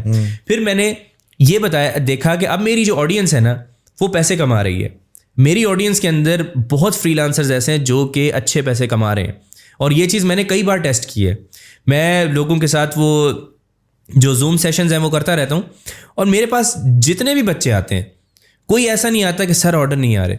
वो उनको ऑर्डर्स आ रहे हैं, वो अब स्केल करना चाह रहे हैं कि यार अब हम नेक्स्ट लेवल पे कैसे जाएं। मेरे पास वो लोग आते हैं। बिल्कुल ठीक है। तो उसके बाद मैंने ये सोचा कि अब ना ये इस काबिल हो गए हैं कि मैं इन्हें अब नेक्स्ट उस पर लेके जा सकता हूँ। तो मैंने फिर लिंक्डइन का एक कोर्स बनाया फ्री में, वो भी मेरे चैनल के ऊपर अवेलेबल है। आप इवन के यूट्यूब पे भी सर्च करें, वो रैंक कर रहा है लिंक्डइन फ्रीलांसिंग कोर्स। आप लिंक्डइन फ्रीलांसिंग लिखेंगे तो आपको नज़र आ जाएगा यूट्यूब पे। उसमें तकरीबन ऐसे 10 एक वीडियोज़ हैं, आई थिंक 7 वीडियोज़ हैं ऐसे। उन वीडियोज़ के अंदर ना मैंने ये बताया है कि एक तो आप प्रोफाइल जाके बनाते हैं ऐसी रैंडमली कि आप कोई भी काम कर रहे हैं, आपने प्रोफाइल बना ली। लेकिन अगर आप क्लाइंट हंटिंग के लिए जा रहे हैं तो फिर आप प्रोफाइल किस तरीके से बनाएंगे, प्रोफाइल किस तरीके से बनाएंगे, वहाँ पर रिसर्च किस तरीके से करेंगे, अपनी जो टाइमलाइन है उसके ऊपर क्या क्या चीज़ें ऐड करेंगे, किस तरीके से अपनी लिंक्डइन प्रोफाइल की रीच इंक्रीज़ करेंगे और कौन से लोगों को आपने ऐड करना है, कौन से लोगों को ऐड नहीं करना और उनसे बात किस तरीके से करनी है, सारा कुछ मैंने उस लिंक्डइन फ्रीलांसिंग कोर्स के अंदर मैंने बताया है। और वो कोर्स आप यकीन करें, मुझे जो मेरे जो ऑडियंस जो थी जो फाइवर और अपवर्क से कर रही थी, अब वो जंप लेना चाह रहे थे, तो वो जो लिंक्डइन वाला कोर्स था वो उनके लिए था, उनके लिए वो बहुत हेल्पफुल था। वैसे मैं बनाता वीडियोज इस तरीके से हूँ कि कोई बिगिनर बिल्कुल भी जिसको कुछ नहीं पता वो भी उस चीज़ को समझ सके, लेकिन फिर भी वो स्टेप तब का है जब आप फाइवर और अपवर्क के प्रोसेस से गुजर चुके हो या इवन के फाइवर से गुजर चुके हो, क्योंकि वो बहुत इंपॉर्टेंट चीज़ है। बिल्कुल। और अगला सवाल मेरा इसी से रिलेटेड था, स्केलेबिलिटी से रिलेटेड। आपने लिंक्डइन की मिसाल दी कि लिंक्डइन पे आपने कौन से लोगों को ऐड करना है, कौन से नहीं ऐड करना, क्योंकि एक फ्रीलांसिंग प्लेटफॉर्म पे तो जिसको सर्विस चाहिए होगा वो सर्च करके और सारे प्रोसेस तक आप पर पहुंच रहा होता है। एक दफ़ा उसने लिंक्डइन पे अटैच हो गया आपके साथ, फिर आप कुछ भी अपलोड कर रहे हैं तो रोज़ आप उसे रिमाइंडर दे रहे हैं, अपने आप को दिखा रहे हैं, तो उससे कनेक्शन के चांसेस जो है वो बहुत ज़्यादा हो जाते हैं। स्केलेबिलिटी की जब बात होती है तो ये इंडिविजुअल ऑर्डर्स आप ले रहे हैं, जिस तरह हम पहले बात कर रहे थे कि जी कमीशन बचाने के लिए आप उसे डायरेक्ट कर रहे हैं, वो डायरेक्ट शायद एक दफ़ा हो गया, 2 दफ़ा हो गया, पर तीसरी दफ़ा प्लेटफॉर्म का जो बूस्ट आपको मिलना था वो आपका बंद हो गया। अब स्केल करना है, स्केल करने के लिए आपको लॉन्ग टर्म रिलेशन चलाना है क्लाइंट के साथ। एक दफ़ा काम आ गया वो बार बार आना चाहिए। अच्छा, फाइवर पे एक इंडिविजुअल ऑर्डर्स ले रहा था, आपको सुना उसने और वो लिंक्डइन पे चला गया, वहाँ वो काम कर रहा है। अब उसको स्केल कैसे करना है, अपग्रेड कैसे करना है, या एजेंसी की तरफ कैसे जाना है, आपके माइंड में है कोई इसका मॉडल क्या है अपग्रेड करने का? अच्छा, इसमें एक सिंपल सी चीज़ मैं ये बताता हूँ कि जब आपने अपग्रेड करना होता है ना अपने आप को, सबसे पहले तो आपने जो काम आप खुद कर रहे हैं उसके लिए आपने टीम ढूंढनी है। ऐसा नहीं हो सकता, ऐसा पॉसिबल नहीं है कि आप एक बंदा बहुत सारे काम कर सके। आपकी ना एक लिमिट है। आप अगर फॉर एग्जांपल $1000 बना रहे हैं तो उसको आप ज़्यादा से ज़्यादा भी टाइम अपना दे के तो आप उसे ले जाएंगे $2000 तक। अगर आप फिर भी आप कोई ऐसा स्किल है जिससे आप ज़्यादा पैसे कमा रहे हो तो 10,000 तक चले जाएंगे। लेकिन हर इंसान की ना एक लिमिट है, उस लिमिट से आगे नहीं जाएगा जब तक उसके पास टीम नहीं होगी। आप देखें कि हम जब फ्रीलांसिंग की फील्ड में ना, हम बेसिकली यही चीज़ ही है कि आप टाइम से अपना टाइम दे के पैसे कमा रहे होते हैं। अब है तो आपके पास 24 घंटे ही, उसमें सोना भी है, खाना पीना भी है, दोस्तों को भी टाइम देना है, काम भी करना है। अब उस टाइम को आपने देखना है कि मैं इसमें ज़्यादा से ज़्यादा काम किस तरीके से कर सकता हूँ। वो ज़्यादा काम आप तभी कर सकते हैं जब आपके पास टीम होगी। आपने जो काम करना था, एक प्रोजेक्ट आपने बनाना था, वो आपने एक बंदे को दिया हुआ है, अब आपके पास फिर पूरा टाइम है। वो जो 3 घंटे लगने थे उस काम को करने में, आपने एक जो उस बंदे को दिया, आउटसोर्स किया, थोड़े पैसे उसे दिए, आपने कुछ पैसे अपने पास रखे। अब आपके पास वो जो टाइम मिला है ना, अब आपने फिर क्लाइंट हंटिंग की तरफ जाना है। इसमें बेसिकली आप अपनी एक एजेंसी की एक वेबसाइट बना सकते हैं। आपके पास 3 लोग ही बैठे हैं, एजेंसी वेबसाइट बना लें, उसके ऊपर मेंशन कर दें कि आप किस किस तरह के स्किल सेट के ऊपर काम करते हैं, क्या क्या सर्विसेज प्रोवाइड करते हैं। एक एजेंसी वेबसाइट अपनी आपकी होनी चाहिए, अपनी डोमेन के ऊपर होनी चाहिए। वो होने के बाद आप वहाँ पर अपना पोर्टफोलियो भी ऐड कर सकते हैं कि आपने किस किस लोगों के साथ, किन किन कंपनीज़ को वो सर्विसेज प्रोवाइड की हैं। फाइवर के जो आपका एक्सपीरियंस था, जितने क्लाइंट्स के साथ आपने वहाँ काम किया, वो आप उसके ऊपर मेंशन कर सकते हैं। तो ये सारा कुछ मेंशन करने के बाद आपने उस वेबसाइट को प्रमोट करना है। अब उस वेबसाइट को आप प्रमोट इस तरह या तो आप पेड एडवर्टाइजमेंट की तरफ चले जाएँ, जहाँ फिर आपके पैसे स्पेंड होंगे, लेकिन आप ऑलरेडी एक स्टेबल फ्रीलांसर है तो आप ये टेस्ट करने के लिए आपके पास इतने पैसे हैं। लेकिन आप अगर फ्री वाले मेथड की तरफ जा रहे हैं तो फिर आप लिंक्डइन की तरफ जाएंगे। अब लिंक्डइन के ऊपर जाने के बाद वहाँ पर स्मॉल बिजनेस भी है ना, वहाँ पर भी अपने आप को आपने ये शो करना है कि आप एक एजेंसी है, आप एक कंपनी है। एज ए कंपनी जाएं वहाँ पर। इंडिविजुअल अगर ऐसे जाएंगे तो उसमें अगला बंदा भी ये सोचेगा कि शायद यार ये मेरे से ना पैसे हथियाने के लिए आया हुआ है, इसने करना है काम ठीक नहीं है। तो जब एक वेबसाइट साथ अटैच हो जाती है, आपके पास एक प्रोफेशनल ईमेल होती है, आपकी टीम की अलग अलग ईमेल्स बनी हुई हैं, तो उसमें ना एक अगले बंदे का ट्रस्ट लेवल वैसे ही इंक्रीज हो जाता है कि यार मैं किसी प्रोफेशनल कंपनी से बात कर रहा हूँ। अब जैसे कि एग्जांपल लेते हैं, मुझे अगर कोई रीच आउट करता है और उसकी @gmail के ऊपर बनी हुई है और वो मुझे कोई चीज़ सेल करना चाह रहा है, मैं फ़ौरन या तो स्पैम में डाल दूंगा या शायद रीड नहीं करूंगा, या देखूंगा कि उसका कुछ जो सब्जेक्ट है वो बहुत इंपॉर्टेंट है तो शायद रीड कर लूँ। लेकिन अगर उसकी ईमेल एक प्रोफेशनल ईमेल है और मैंने वो ईमेल पढ़ने से पहले मैं जाके उसकी वेबसाइट देखूंगा, यार ये बेसिकली करते क्या है। वो वेबसाइट मैंने देखी, मुझे वहाँ से ट्रस्ट आया कि यार ये तो एक प्रॉपर पूरा बिजनेस है।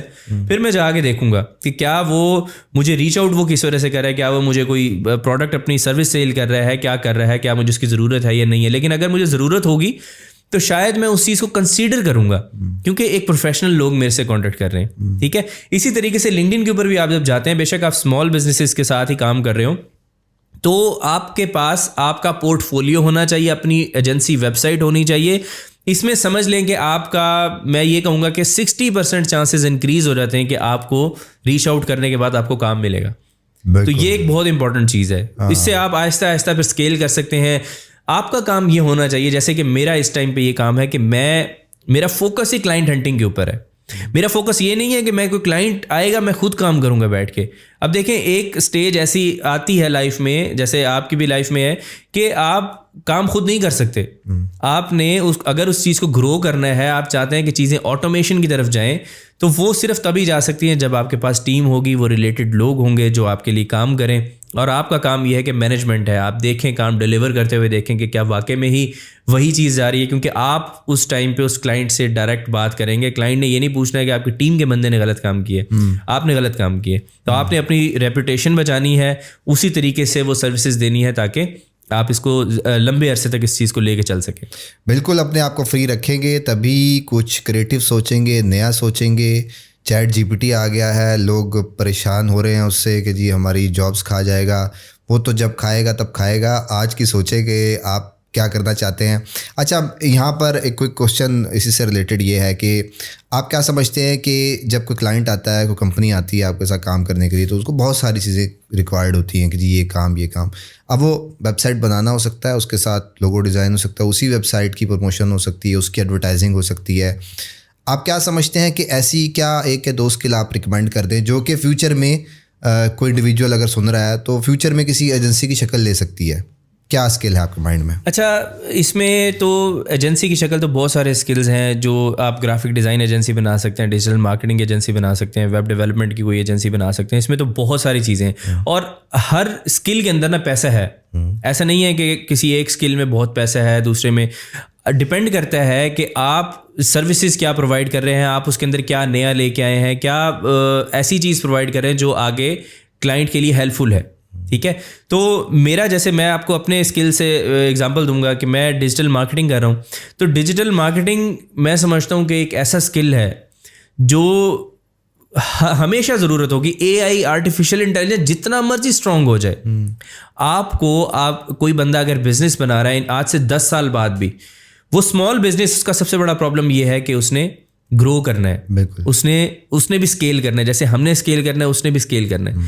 तो उसके लिए डिजिटल मार्केटर्स उसकी हेल्प कर सकते हैं। वो बेशक वो SEO की शक्ल में करें, वो बेशक एडवर्टाइजमेंट की शक्ल में करें, वो बेशक सोशल मीडिया मार्केटिंग के थ्रू करें, कोई भी ऐसी चीज़ जो कि डिजिटल मार्केटिंग एक बहुत ही वास्ट फील्ड है। यहाँ पर अगर हम उसी की बात करने के लिए बैठे तो उसकी इतनी ब्रांचेज हैं कि ये जब आप काम करना शुरू करते हैं तो आपको पता चलता है कि यार इसमें तो बहुत कुछ है, ये भी चीज़ मार्केटिंग में है, ये भी मार्केटिंग में, ये सॉफ्टवेयर है, ये सॉफ्टवेयर है, तो बहुत कुछ है।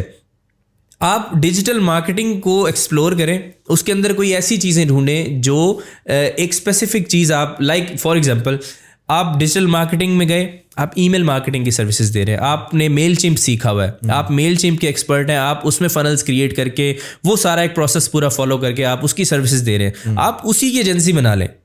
ठीक है, तो इस तरीके से एक चीज़ चलना शुरू हुई, फिर आप दूसरी, क्योंकि जब आपके पास क्लाइंट्स होते हैं ना, आप मेन प्रॉब्लम हमारे लिए और हमारे बिजनेसेस के लिए वो क्लाइंट्स हैं। बिल्कुल, बिजनेस को चाहिए कस्टमर्स, हमें चाहिए क्लाइंट्स। ठीक है, तो हमारी कोशिश ये है कि हमें ज़्यादा से ज़्यादा क्लाइंट्स मिलें और उतने ही क्लाइंट्स मिलें जितने हमारी टीम इस टाइम मैनेज कर सकती है। और अगर ज़्यादा क्लाइंट्स आए हैं तो आपको टीम इंक्रीज़ करनी पड़ती है। पाकिस्तान में सबसे बड़ा बेनिफिट ये है कि आपको यहाँ पर कम पैसों में वो चीज़ें लोग मिल जाते हैं जो उनके लिए वो पैसे ज़्यादा होते हैं, लेकिन फिर भी आप कम पैसों के अंदर लोग हायर कर सकते हैं। बहुत सारे ऐसे यहाँ पर लोग हैं जो मार्केटिंग के अंदर एक्सपर्ट नहीं है, लेकिन उनका जो स्किल है वेब डेवलपमेंट का, उसके अंदर वो बहुत एक्सपर्ट है। ग्राफिक डिज़ाइनर वो बहुत अच्छे हैं, वो आर्टिकल राइटर बहुत अच्छे हैं।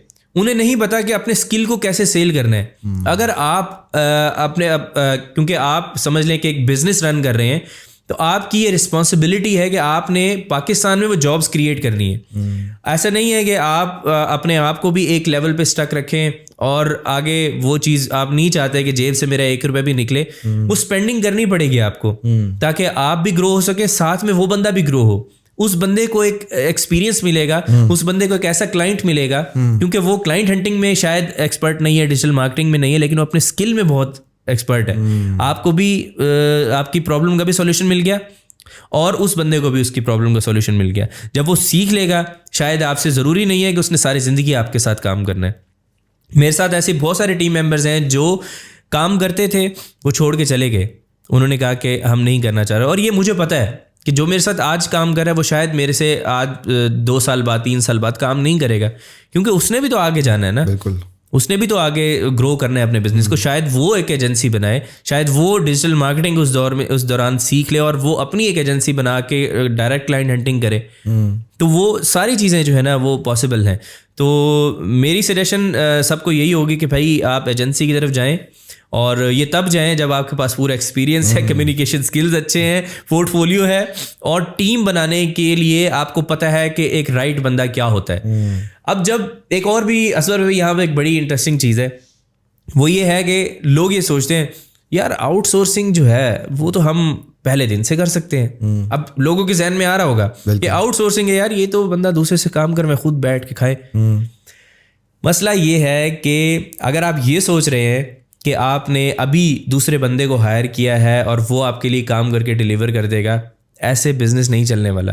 जब तक आपके पास हैंड्स ऑन एक्सपीरियंस नहीं है उस चीज़ का, ऐसा पॉसिबल ही नहीं है कि आप उस बिजनेस को ग्रो कर सकें, क्योंकि आपको पता ही नहीं है कि आपके जिस बंदे को आपने हायर किया वो किस तरह का काम कर रहा है, आगे वो काम डिलीवर किस तरह से हुआ है। आपको क्लाइंट से पहली बार कम्युनिकेशन आपने करनी है, ठीक है, तो आपको पता होगा उस स्किल के बारे में, तो तभी आप कर सकते हैं। तो इसीलिए अब जिस लेवल पर मैं हूँ इस टाइम पे, अगर कोई नया एक टूल आता है, लाइक डिजिटल मार्केटिंग का कोई ऐसा टूल आता है, मेरे लिए सीखना मुश्किल नहीं है वो, क्योंकि वो थोड़ी बहुत ही चीज़ें, इंटरफेस चेंज हो गया, कोई एक नई अपग्रेड आ गई, उसके अंदर कोई एक नया फीचर ऐड कर दिया, उस फीचर को किस तरीके से यूज़ करना है यूट्यूब पे इजीली मिल जाएगा। इवन के वेबसाइट वाले भी बताते हैं कि फीचर नया है, इसको यूज़ इस तरीके से करना है। तो जब बेस आपकी अच्छी होगी, आपको सब चीज़ें पता होंगी, तो फिर आपके लिए नई चीज़ें सीखना बहुत आसान है। मेरे लिए आज कोई नया टूल आ जाए तो मुझे उस पर जंप करना मेरे लिए प्रॉब्लम नहीं है, और बेशक काम मैंने नहीं करना, लेकिन मुझे पता तो हो प्रोसेस क्या है, ताकि कोई बंदा दूसरा जिसको मैं पैसे दे रहा हूँ वो कोई गलत करके ना मुझे कर दे, और मुझे भी नहीं पता और मैं ऐसे ही सेंड कर दूंगा। तो ये एक बहुत इंपॉर्टेंट चीज़ है। बिल्कुल, इससे कन्वर्जन भी बढ़ेगी ना। ये जो काम आपने किया है आपको पता है उसमें मसले क्या हैं, तो जब आप उसको जो प्रॉब्लम लेकर आया है उसको सोल्यूशन दे रहे हैं तो आपका एक्सपीरियंस वहाँ उसको कैप्चर करता है, उसका आपकी बातें बता देती हैं कि ये बंदा नया नहीं है, इसको एक्सपीरियंस है, तो वहाँ फ्यूचर भी सिक्योर होता है। तो आपने बिल्कुल सही कहा कि वो आउटसोर्स पहले दिन से भी हो सकता है, पर हैंड्स ऑन एक्सपीरियंस जो है वो बहुत ज़्यादा ज़रूरी है। अच्छा जी, वापस चलते हैं कंटेंट क्रिएशन पर। ये यूट्यूब चैनल हर बंदा बना लेता है, उसके बाद 2-4 वीडियोज़ भी बना लेते हैं।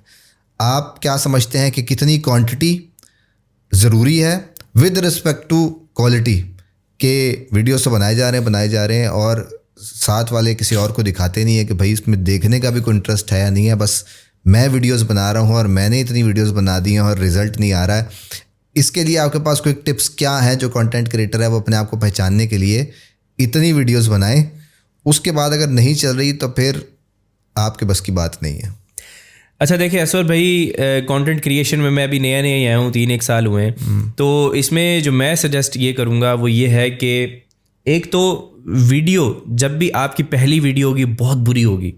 आज मेरे चैनल पे मेरी पहली वीडियो पड़ी है, मैंने डिलीट नहीं की, क्योंकि अभी भी मैं उसे देखूंगा ना, मैं कहूँगा ये कैसा सबान बैठा हुआ, ये क्या बातें कर रहे हैं। सही है। तो वो बहुत अजीब सी, क्योंकि आपको कैमरे के सामने बोलना नहीं आता, ठीक है। तो वो चीज़ें, मेरा एक गोल है वो हमेशा से रहा है और अब भी वो ये है कि जब भी मैं वीडियो बना रहा हूँ, मेरी आज की वीडियो मेरी नेक्स्ट वीडियो से, मतलब जो मैंने पहले अपलोड की थी उससे बेहतर होनी चाहिए। कोई एक छोटी सी चीज़ तो ऐड हो ना उसमें, कोई एक ऐसी नई चीज़ हो जो मैं उससे इम्प्रूव करके नेक्स्ट वीडियो के अंदर डालिए। अगर आप पहली वीडियो से लेके आहिस्ता आहिस्ता आहिस्ता करके इसको इम्प्रूव करते रहेंगे तो एक दिन आप साल बाद देखेंगे कि आपकी पहली वीडियो क्या थी और आज की वीडियो क्या है। बिल्कुल, इसमें ज़मीन आसमान का फ़र्क आ जाता है, हालांकि वो छोटी छोटी सी इंप्रूवमेंट्स होती हैं। अब यहाँ पर हम बात करें अगर कि इक्विपमेंट की, अगर हम बात करें इक्विपमेंट की बात का ये है कि आप देखें आजकल तो जो मोबाइल फ़ोन है उसमें इतना अच्छा कैमरा है तो उससे बहुत अच्छी वीडियो बन जाती है। बिल्कुल। और उसके बाद अगर आप इम्प्रूव करना चाहते हैं, ऑब्वियसली आप ऐसा नहीं है कि आपने स्टार्ट मोबाइल से किया और सारी ज़िंदगी मोबाइल करते रहेंगे। हर बंदे का दिल करता है कि वो अच्छे से अच्छे इक्विपमेंट की तरफ जाए। तो इक्विपमेंट के लिए ये है कि आपने जिस एक बिजनेस समझे ना इस कंटेंट क्रिएशन को, उससे पैसे मिल रहे हैं उसको इन्वेस्ट करें, ठीक है। फिर उसके बाद दोबारा पैसे कमाएं, उसको इन्वेस्ट करें। ऐसा नहीं है कि माँ बाप के सर पे खड़े हो गए कि यार मुझे कैमरा लेके दो अदरवाइज मैं तो काम ही नहीं कर सकता। ऐसा नहीं होता। आपने जो बिजनेस के अंदर पैसे, शायद ये जो पहले आपने मोबाइल से वीडियो बनाई थी वो आपकी इन्वेस्टमेंट थी, आपका मोबाइल आपका इन्वेस्टमेंट है उस बिजनेस के अंदर। अब उससे आपने पैसे कमाए, फॉर एग्जांपल DSLR जितने, तो फिर आप जाएंगे उसको इन्वेस्ट करेंगे वहां पर, फिर उसके बाद पैसे कमाएंगे, फिर इन्वेस्ट करेंगे। तो इन्वेस्टमेंट जो है इस बिजनेस के अंदर वो बहुत ज़्यादा ज़रूरी है। और ये इस वजह से भी ज़रूरी है क्योंकि आजकल जो है लोगों को बहुत अच्छा कंटेंट देखने की उनकी आंखों को आदत है। बिल्कुल, उन्हें पता है कि DSLR की वीडियो क्या होती है, कैमरे की वीडियो क्या होती है, मोबाइल की वीडियो क्या होती है, और किसी पुराने वो जो कैमकॉर्डर होते थे उनकी वीडियोस क्या होती है, उन्हें सब पता है। तो आपने हमेशा ये चीज़ देखनी है कि आपका जो व्यूअर है उसे आपने ये रियलाइज़ करवाना है कि यार ये तू एक नॉर्मल चीज़ देख रहा है जो तेरी आंखों को पहले ही आदत है। लाइक मैं व्लॉगिंग की एग्जांपल दूं, सारे व्लॉगर इस टाइम पे आईफोन से वीडियोस बना रहे हैं। अगर आपने व्लॉगिंग स्टार्ट करनी है और आप नहीं चाहते कि आप कोई एक वियर्ड सा कैमरा लेके, एक पिक्चर क्वालिटी लेके लोगों के सामने जाए, लोग कहेंगे यार इसमें कुछ ना कुछ मसला है, ये मुझे सही नहीं लग रहा। अगर आप वही 14 Pro या फॉर एग्जांपल कोई बेसिक आईफोन से भी अगर वो वीडियो बना रहे हैं और दूसरा व्लॉगर भी उसी से वीडियो बना रहा है और वो अच्छे व्यूज़ ले रहे हैं, तो लोगों को ना एक आइडिया है कि यार ये जो वीडियो आ रही है ना ठीक है, इसमें कोई मसला नहीं है। अब अगर वो व्लॉगर बना रहा है वीडियो किसी सोनी के कैमरा से, तो जब वो आपके कैमरे वाली वीडियो देखेगा, मोबाइल वाली वीडियो देखेगा, तो उसे थोड़ा सा लगेगा कि यार ये दूसरा बंदा ना इससे बेहतर बना रहा है वीडियोस। तो क्वालिटी से जज कर रहे होते हैं, पिक्चर क्वालिटी से जज कर रहे होते हैं। तो ये एक बड़ी इंपॉर्टेंट चीज़ है कि आहिस्ता आहिस्ता आपने इक्विपमेंट पे स्पेंडिंग करनी है, जैसे आपने की है, जैसे आपने मेरे चैनल के ऊपर देखा होगा। मैं भी, खैर मैंने तो स्टार्ट ही जो है ना, हम क्योंकि फ्रीलांसिंग कर रहे थे तो हमने इक्विपमेंट ले लिया, हमें कोई वो नहीं था। पर उससे ज़्यादा इंपॉर्टेंट बात मुझे लग रहा है जो आप उसमें बात कर रहे हैं ना, अगर वो जो टाइटल दिखा के आप लाए हैं और उसमें उसका प्रॉब्लम आपने सॉल्व कर दिया है, तो फिर मेरा ख्याल में वो बैठ जाएगा। पिक्चर क्वालिटी वो, हाँ वो बात आपकी ठीक है कि वो फ़ौरन कंपैरिजन होता है, पर अगर आपने मसले का हल उसमें दे दिया है तो मेरा ख्याल में वो ज़्यादा। बिल्कुल असर भाई, मसले का हल देखें, अगर मैं इस सेंस में ये चीज़ कह रहा था कि अगर तो कंटेंट क्रिएशन को ही आपने अपना फील्ड चूज़ किया हुआ है, तो आपको साथ के साथ ग्रो करना पड़ेगा। अब ये नहीं है कि आप अगर लाख रुपए यूट्यूब से कमा रहे हैं और वो छोटे से मोबाइल से शुरू किया था, आप सारी ज़िंदगी उसी को रगड़ते रहे, ऐसा नहीं होता। आपको एक ना एक टाइम ऐसा आता है जहाँ पर आपको अपग्रेड करना पड़ता है। बिल्कुल ठीक है। और दूसरी चीज़ ये कि सबसे इंपॉर्टेंट कंटेंट क्रिएशन में चीज़ है वो है ऑडियो।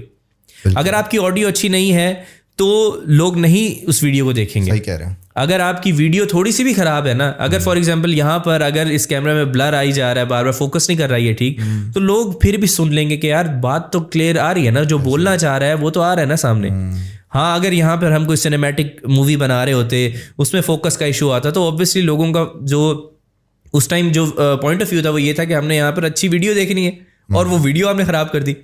तो ये बड़ी इंपॉर्टेंट चीज़ें हैं दोनों। सबसे इंपॉर्टेंट चीज़ जो हम लोगों के लिए जो एजुकेशनल कंटेंट क्रिएट कर रहे हैं, और मोस्टली इसी तरह के लोग हैं जो एक जगह पर ही बैठ के वीडियो शूट कर रहे होते हैं जैसे कि हम कर रहे हैं, उनके लिए सबसे इंपॉर्टेंट चीज़ जो है वो ऑडियो है। ऑडियो जितनी अच्छी कर सकते हैं वो करें। और ऐसा नहीं है कि अभी सर पे खड़े हो जाना माँ बाप के मुझे जो है ना तो 3 लाख वाला जो है ये माइक्रोफोन लेके दें। आपके मोबाइल फ़ोन में भी इस टाइम पे अच्छा कैमरा माइक्रोफोन है, लेकिन वो ज़्यादा जो एको है वो आ जाता है ज़्यादातर। तो आप बोया का जो बोया M1 है आई थिंक, वो जो सबसे पहला हमारे माइक्रो, वो आप जो है वो ले सकते हैं, उससे एक अच्छी क्वालिटी आप बना सकते हैं, फिर आहिस्ता आहिस्ता अपग्रेड करते रहे। बिल्कुल जी, ये इन्होंने बड़ा एक्सप्लेन किया है कि क्वालिटी भी मैटर करती है। उससे पहले हम ऑलरेडी कर चुके हैं कि कितना पैसा आता है, एडसेंस की इनकम पे डिपेंड करना है नहीं करना है, वो सारी बातें भी हम डिस्कस कर चुके हैं। एक बात असवर भाई मैं यहाँ पर मेंशन करना चाहूँगा कि अगर फॉर एग्जांपल आप अच्छे इक्विपमेंट से वीडियोस बनाते हैं, इसका एक बहुत बड़ा बेनिफिट होता है। वो बेनिफिट ये होता है कि जब आपके पास आपकी वीडियो किसी स्पॉन्सर की नज़र से गुजरती है ना, वो देखता है कि यार मैंने अपने ब्रांड को किसी ऐसे बंदे के साथ अटैच नहीं करना जिसकी पिक्चर क्वालिटी अच्छी नहीं है। बेशक उसकी फॉलोइंग भी है, लेकिन वो उनकी कोशिश ये होती है कि हम इसके साथ अटैच ना करें, यार ये हमारे ब्रांड के लिए ना उतना सूटेबल नहीं होगा। वो उसी बंदे के साथ अटैच होंगे जिसकी पिक्चर क्वालिटी और प्रेजेंटेशन, जिसकी ऑडियो वीडियो हर चीज़ बहुत परफेक्ट है। yes. अपनी तरफ से उसने कोशिश की है कि परफेक्शन की तरफ लेके जाए। ब्रांड्स उसके साथ ज़्यादा कॉन्टेक्ट करते हैं। ठीक है, तो ये इसीलिए मैं ये कहूँगा कि अगर कोई इस फील्ड के अंदर अगर काम करना चाह रहे हैं, या फिर जिनके स्पॉन्सरशिप वाले जो लोग हैं वो पाकिस्तान के नहीं है, बाहर के हैं। वो भी है, ब्लॉगिंग इंडस्ट्री बहुत बड़ी, लोग वीडियोस बना रहे होते हैं और वो नया ट्रेंड चला, लोग गालियां दे रहे होते थे वीडियोस में। तो उसके बाद जब उन्हें पता लगा कि यहाँ पैसा नहीं है, पैसा तो वहाँ पर है, जिस तरह आपने बात की कि पिक्चर क्वालिटी, ऑडियो क्वालिटी के बारे में, फिर अपना कंटेंट उन्होंने चेंज किया। पर उनका इमेज ही ऐसा बन चुका था मार्केट में कि ये बात ही ऐसी करते हैं, तो फिर ब्रांड ही नहीं करीब आता था उनके। तो बिल्कुल इमेज बिल्डिंग भी इंपॉर्टेंट है। देखिए असफर भाई, मैं यहाँ पर एक थोड़ा सा टॉपिक से हट रहा हूँ। जो अगर तो आपने सोशल मीडिया के ऊपर आना है तो आपकी एक रिस्पॉन्सिबिलिटी है। आपकी रिस्पॉन्सिबिलिटी ये है कि आपने क्योंकि सुनने वाले लोग होते हैं, आपको देखने वाले लोग होते हैं, तो यहाँ पर अल्लाह ताला ने आपको एक रिस्पॉन्सिबिलिटी दी है कि आपने कोई गलत बात नहीं करनी। अब देखें, नेगेटिविटी अगर आप फैलाएंगे ना तो ये बहुत बुरी चीज़ है। आपने देखा होगा कि सोशल मीडिया पे बहुत सारे लोग सिर्फ और सिर्फ नेगेटिविटी की वजह से ही चल रहे हैं, ऐसे ही कि यार ये बंदा नेगेटिव बात करता है। मैं 3 साल हो गए हैं मैं सोशल मीडिया के साथ ज़्यादा अटैच हूँ, और यही कंटेंट क्रिएशन की वजह से मैंने आज तक अपने किसी भी प्लेटफॉर्म के ऊपर मैंने कोई नेगेटिव बात नहीं की।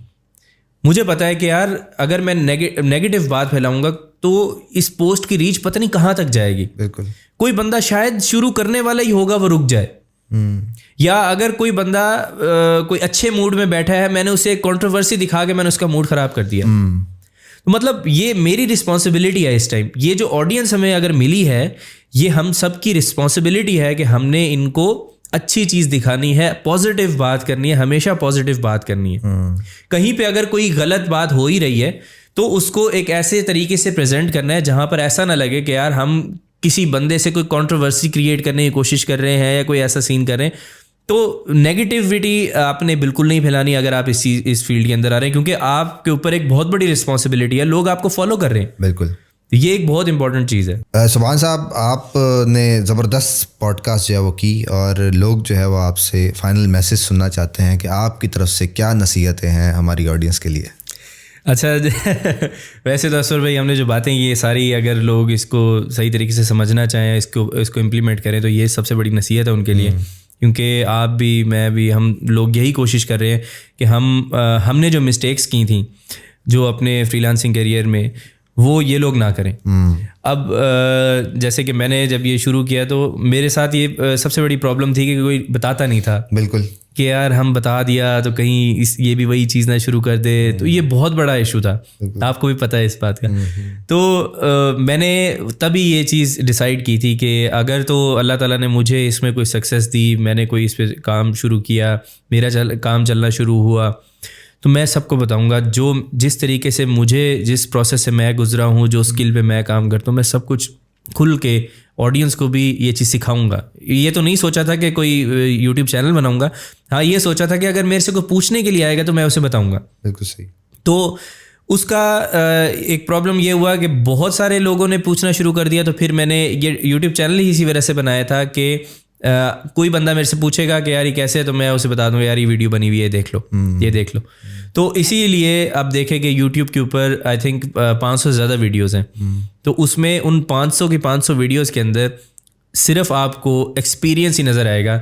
जो मेरा अपने एक्सपीरियंस के ऊपर जो मैंने प्रॉब्लम से गुजरा हूँ वो मैंने बताई हैं, ताकि एक नया बच्चा जो है वो उस प्रॉब्लम से ना गुजरे। तो लास्ट में मैं बस हर किसी को यही सजेस्ट करूँगा कि देखें, एक तो पाकिस्तान को ज़रूरत है डॉलर्स की।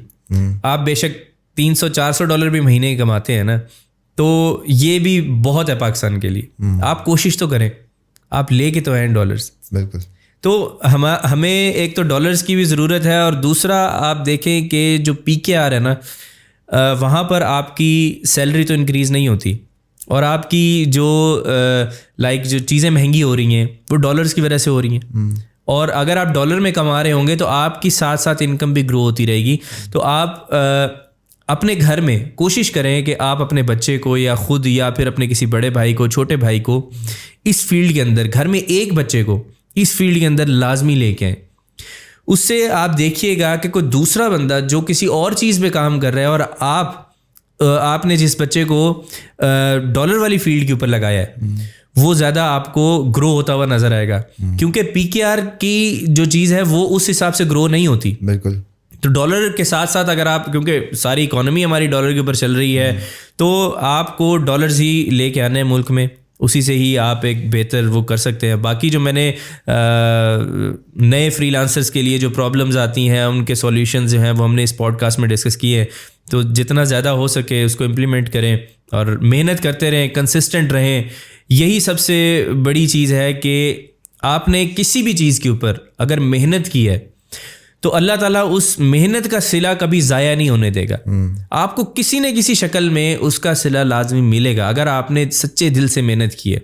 अब अगर कोई बंदा आपसे पूछे कि यार मेरी गिग नहीं चल रही, तो उसने पहले खुद अपने आप से पूछना है कि क्या मैंने अपनी तरफ से सारी मेहनत कर ली है, क्या मुझे इतना ही मेरी मेहनत वो थी कि मुझे कोई रिजल्ट्स नहीं मिल रहे। आपने देखना है कि मेहनत कितनी हो रही है, और आपने अल्लाह पे यकीन रखना है कि जो मेहनत मैंने की है इसका सिला मुझे अल्लाह ताला देगा। तो सिला लाजिम मिलेगा। सिर्फ ये है कि आपने अपने गिरेबान में झांकना है कि क्या मैंने सच्चे दिल से मेहनत की है या नहीं की। बिल्कुल। तो बस लास्ट में मैं यही कहूँगा कि कंसिस्टेंट रहें, मेहनत करें, इंशाल्लाह ताला रास्ते खुद ही खुलते रहते हैं। ये था जी सुभान साहब, रास्ते खुलते रहेंगे सच्चे दिल से। जब आपने अपना 100% दिया है तो फिर कोई वजह नहीं बचती उसमें से रिज़ल्ट ना आने की। तो अगर आपको ये तमाम बातें पसंद आई हैं, अच्छी लगी हैं, तो चेक कर लें कि आपने यूट्यूब चैनल सब्सक्राइब कर रखा है, फेसबुक पे पेज फॉलो किया हुआ है और उसके अलावा इंस्टाग्राम पे ही फॉलो कर सकते हैं। That's all for today. Thank you very much. Have a good and safe day.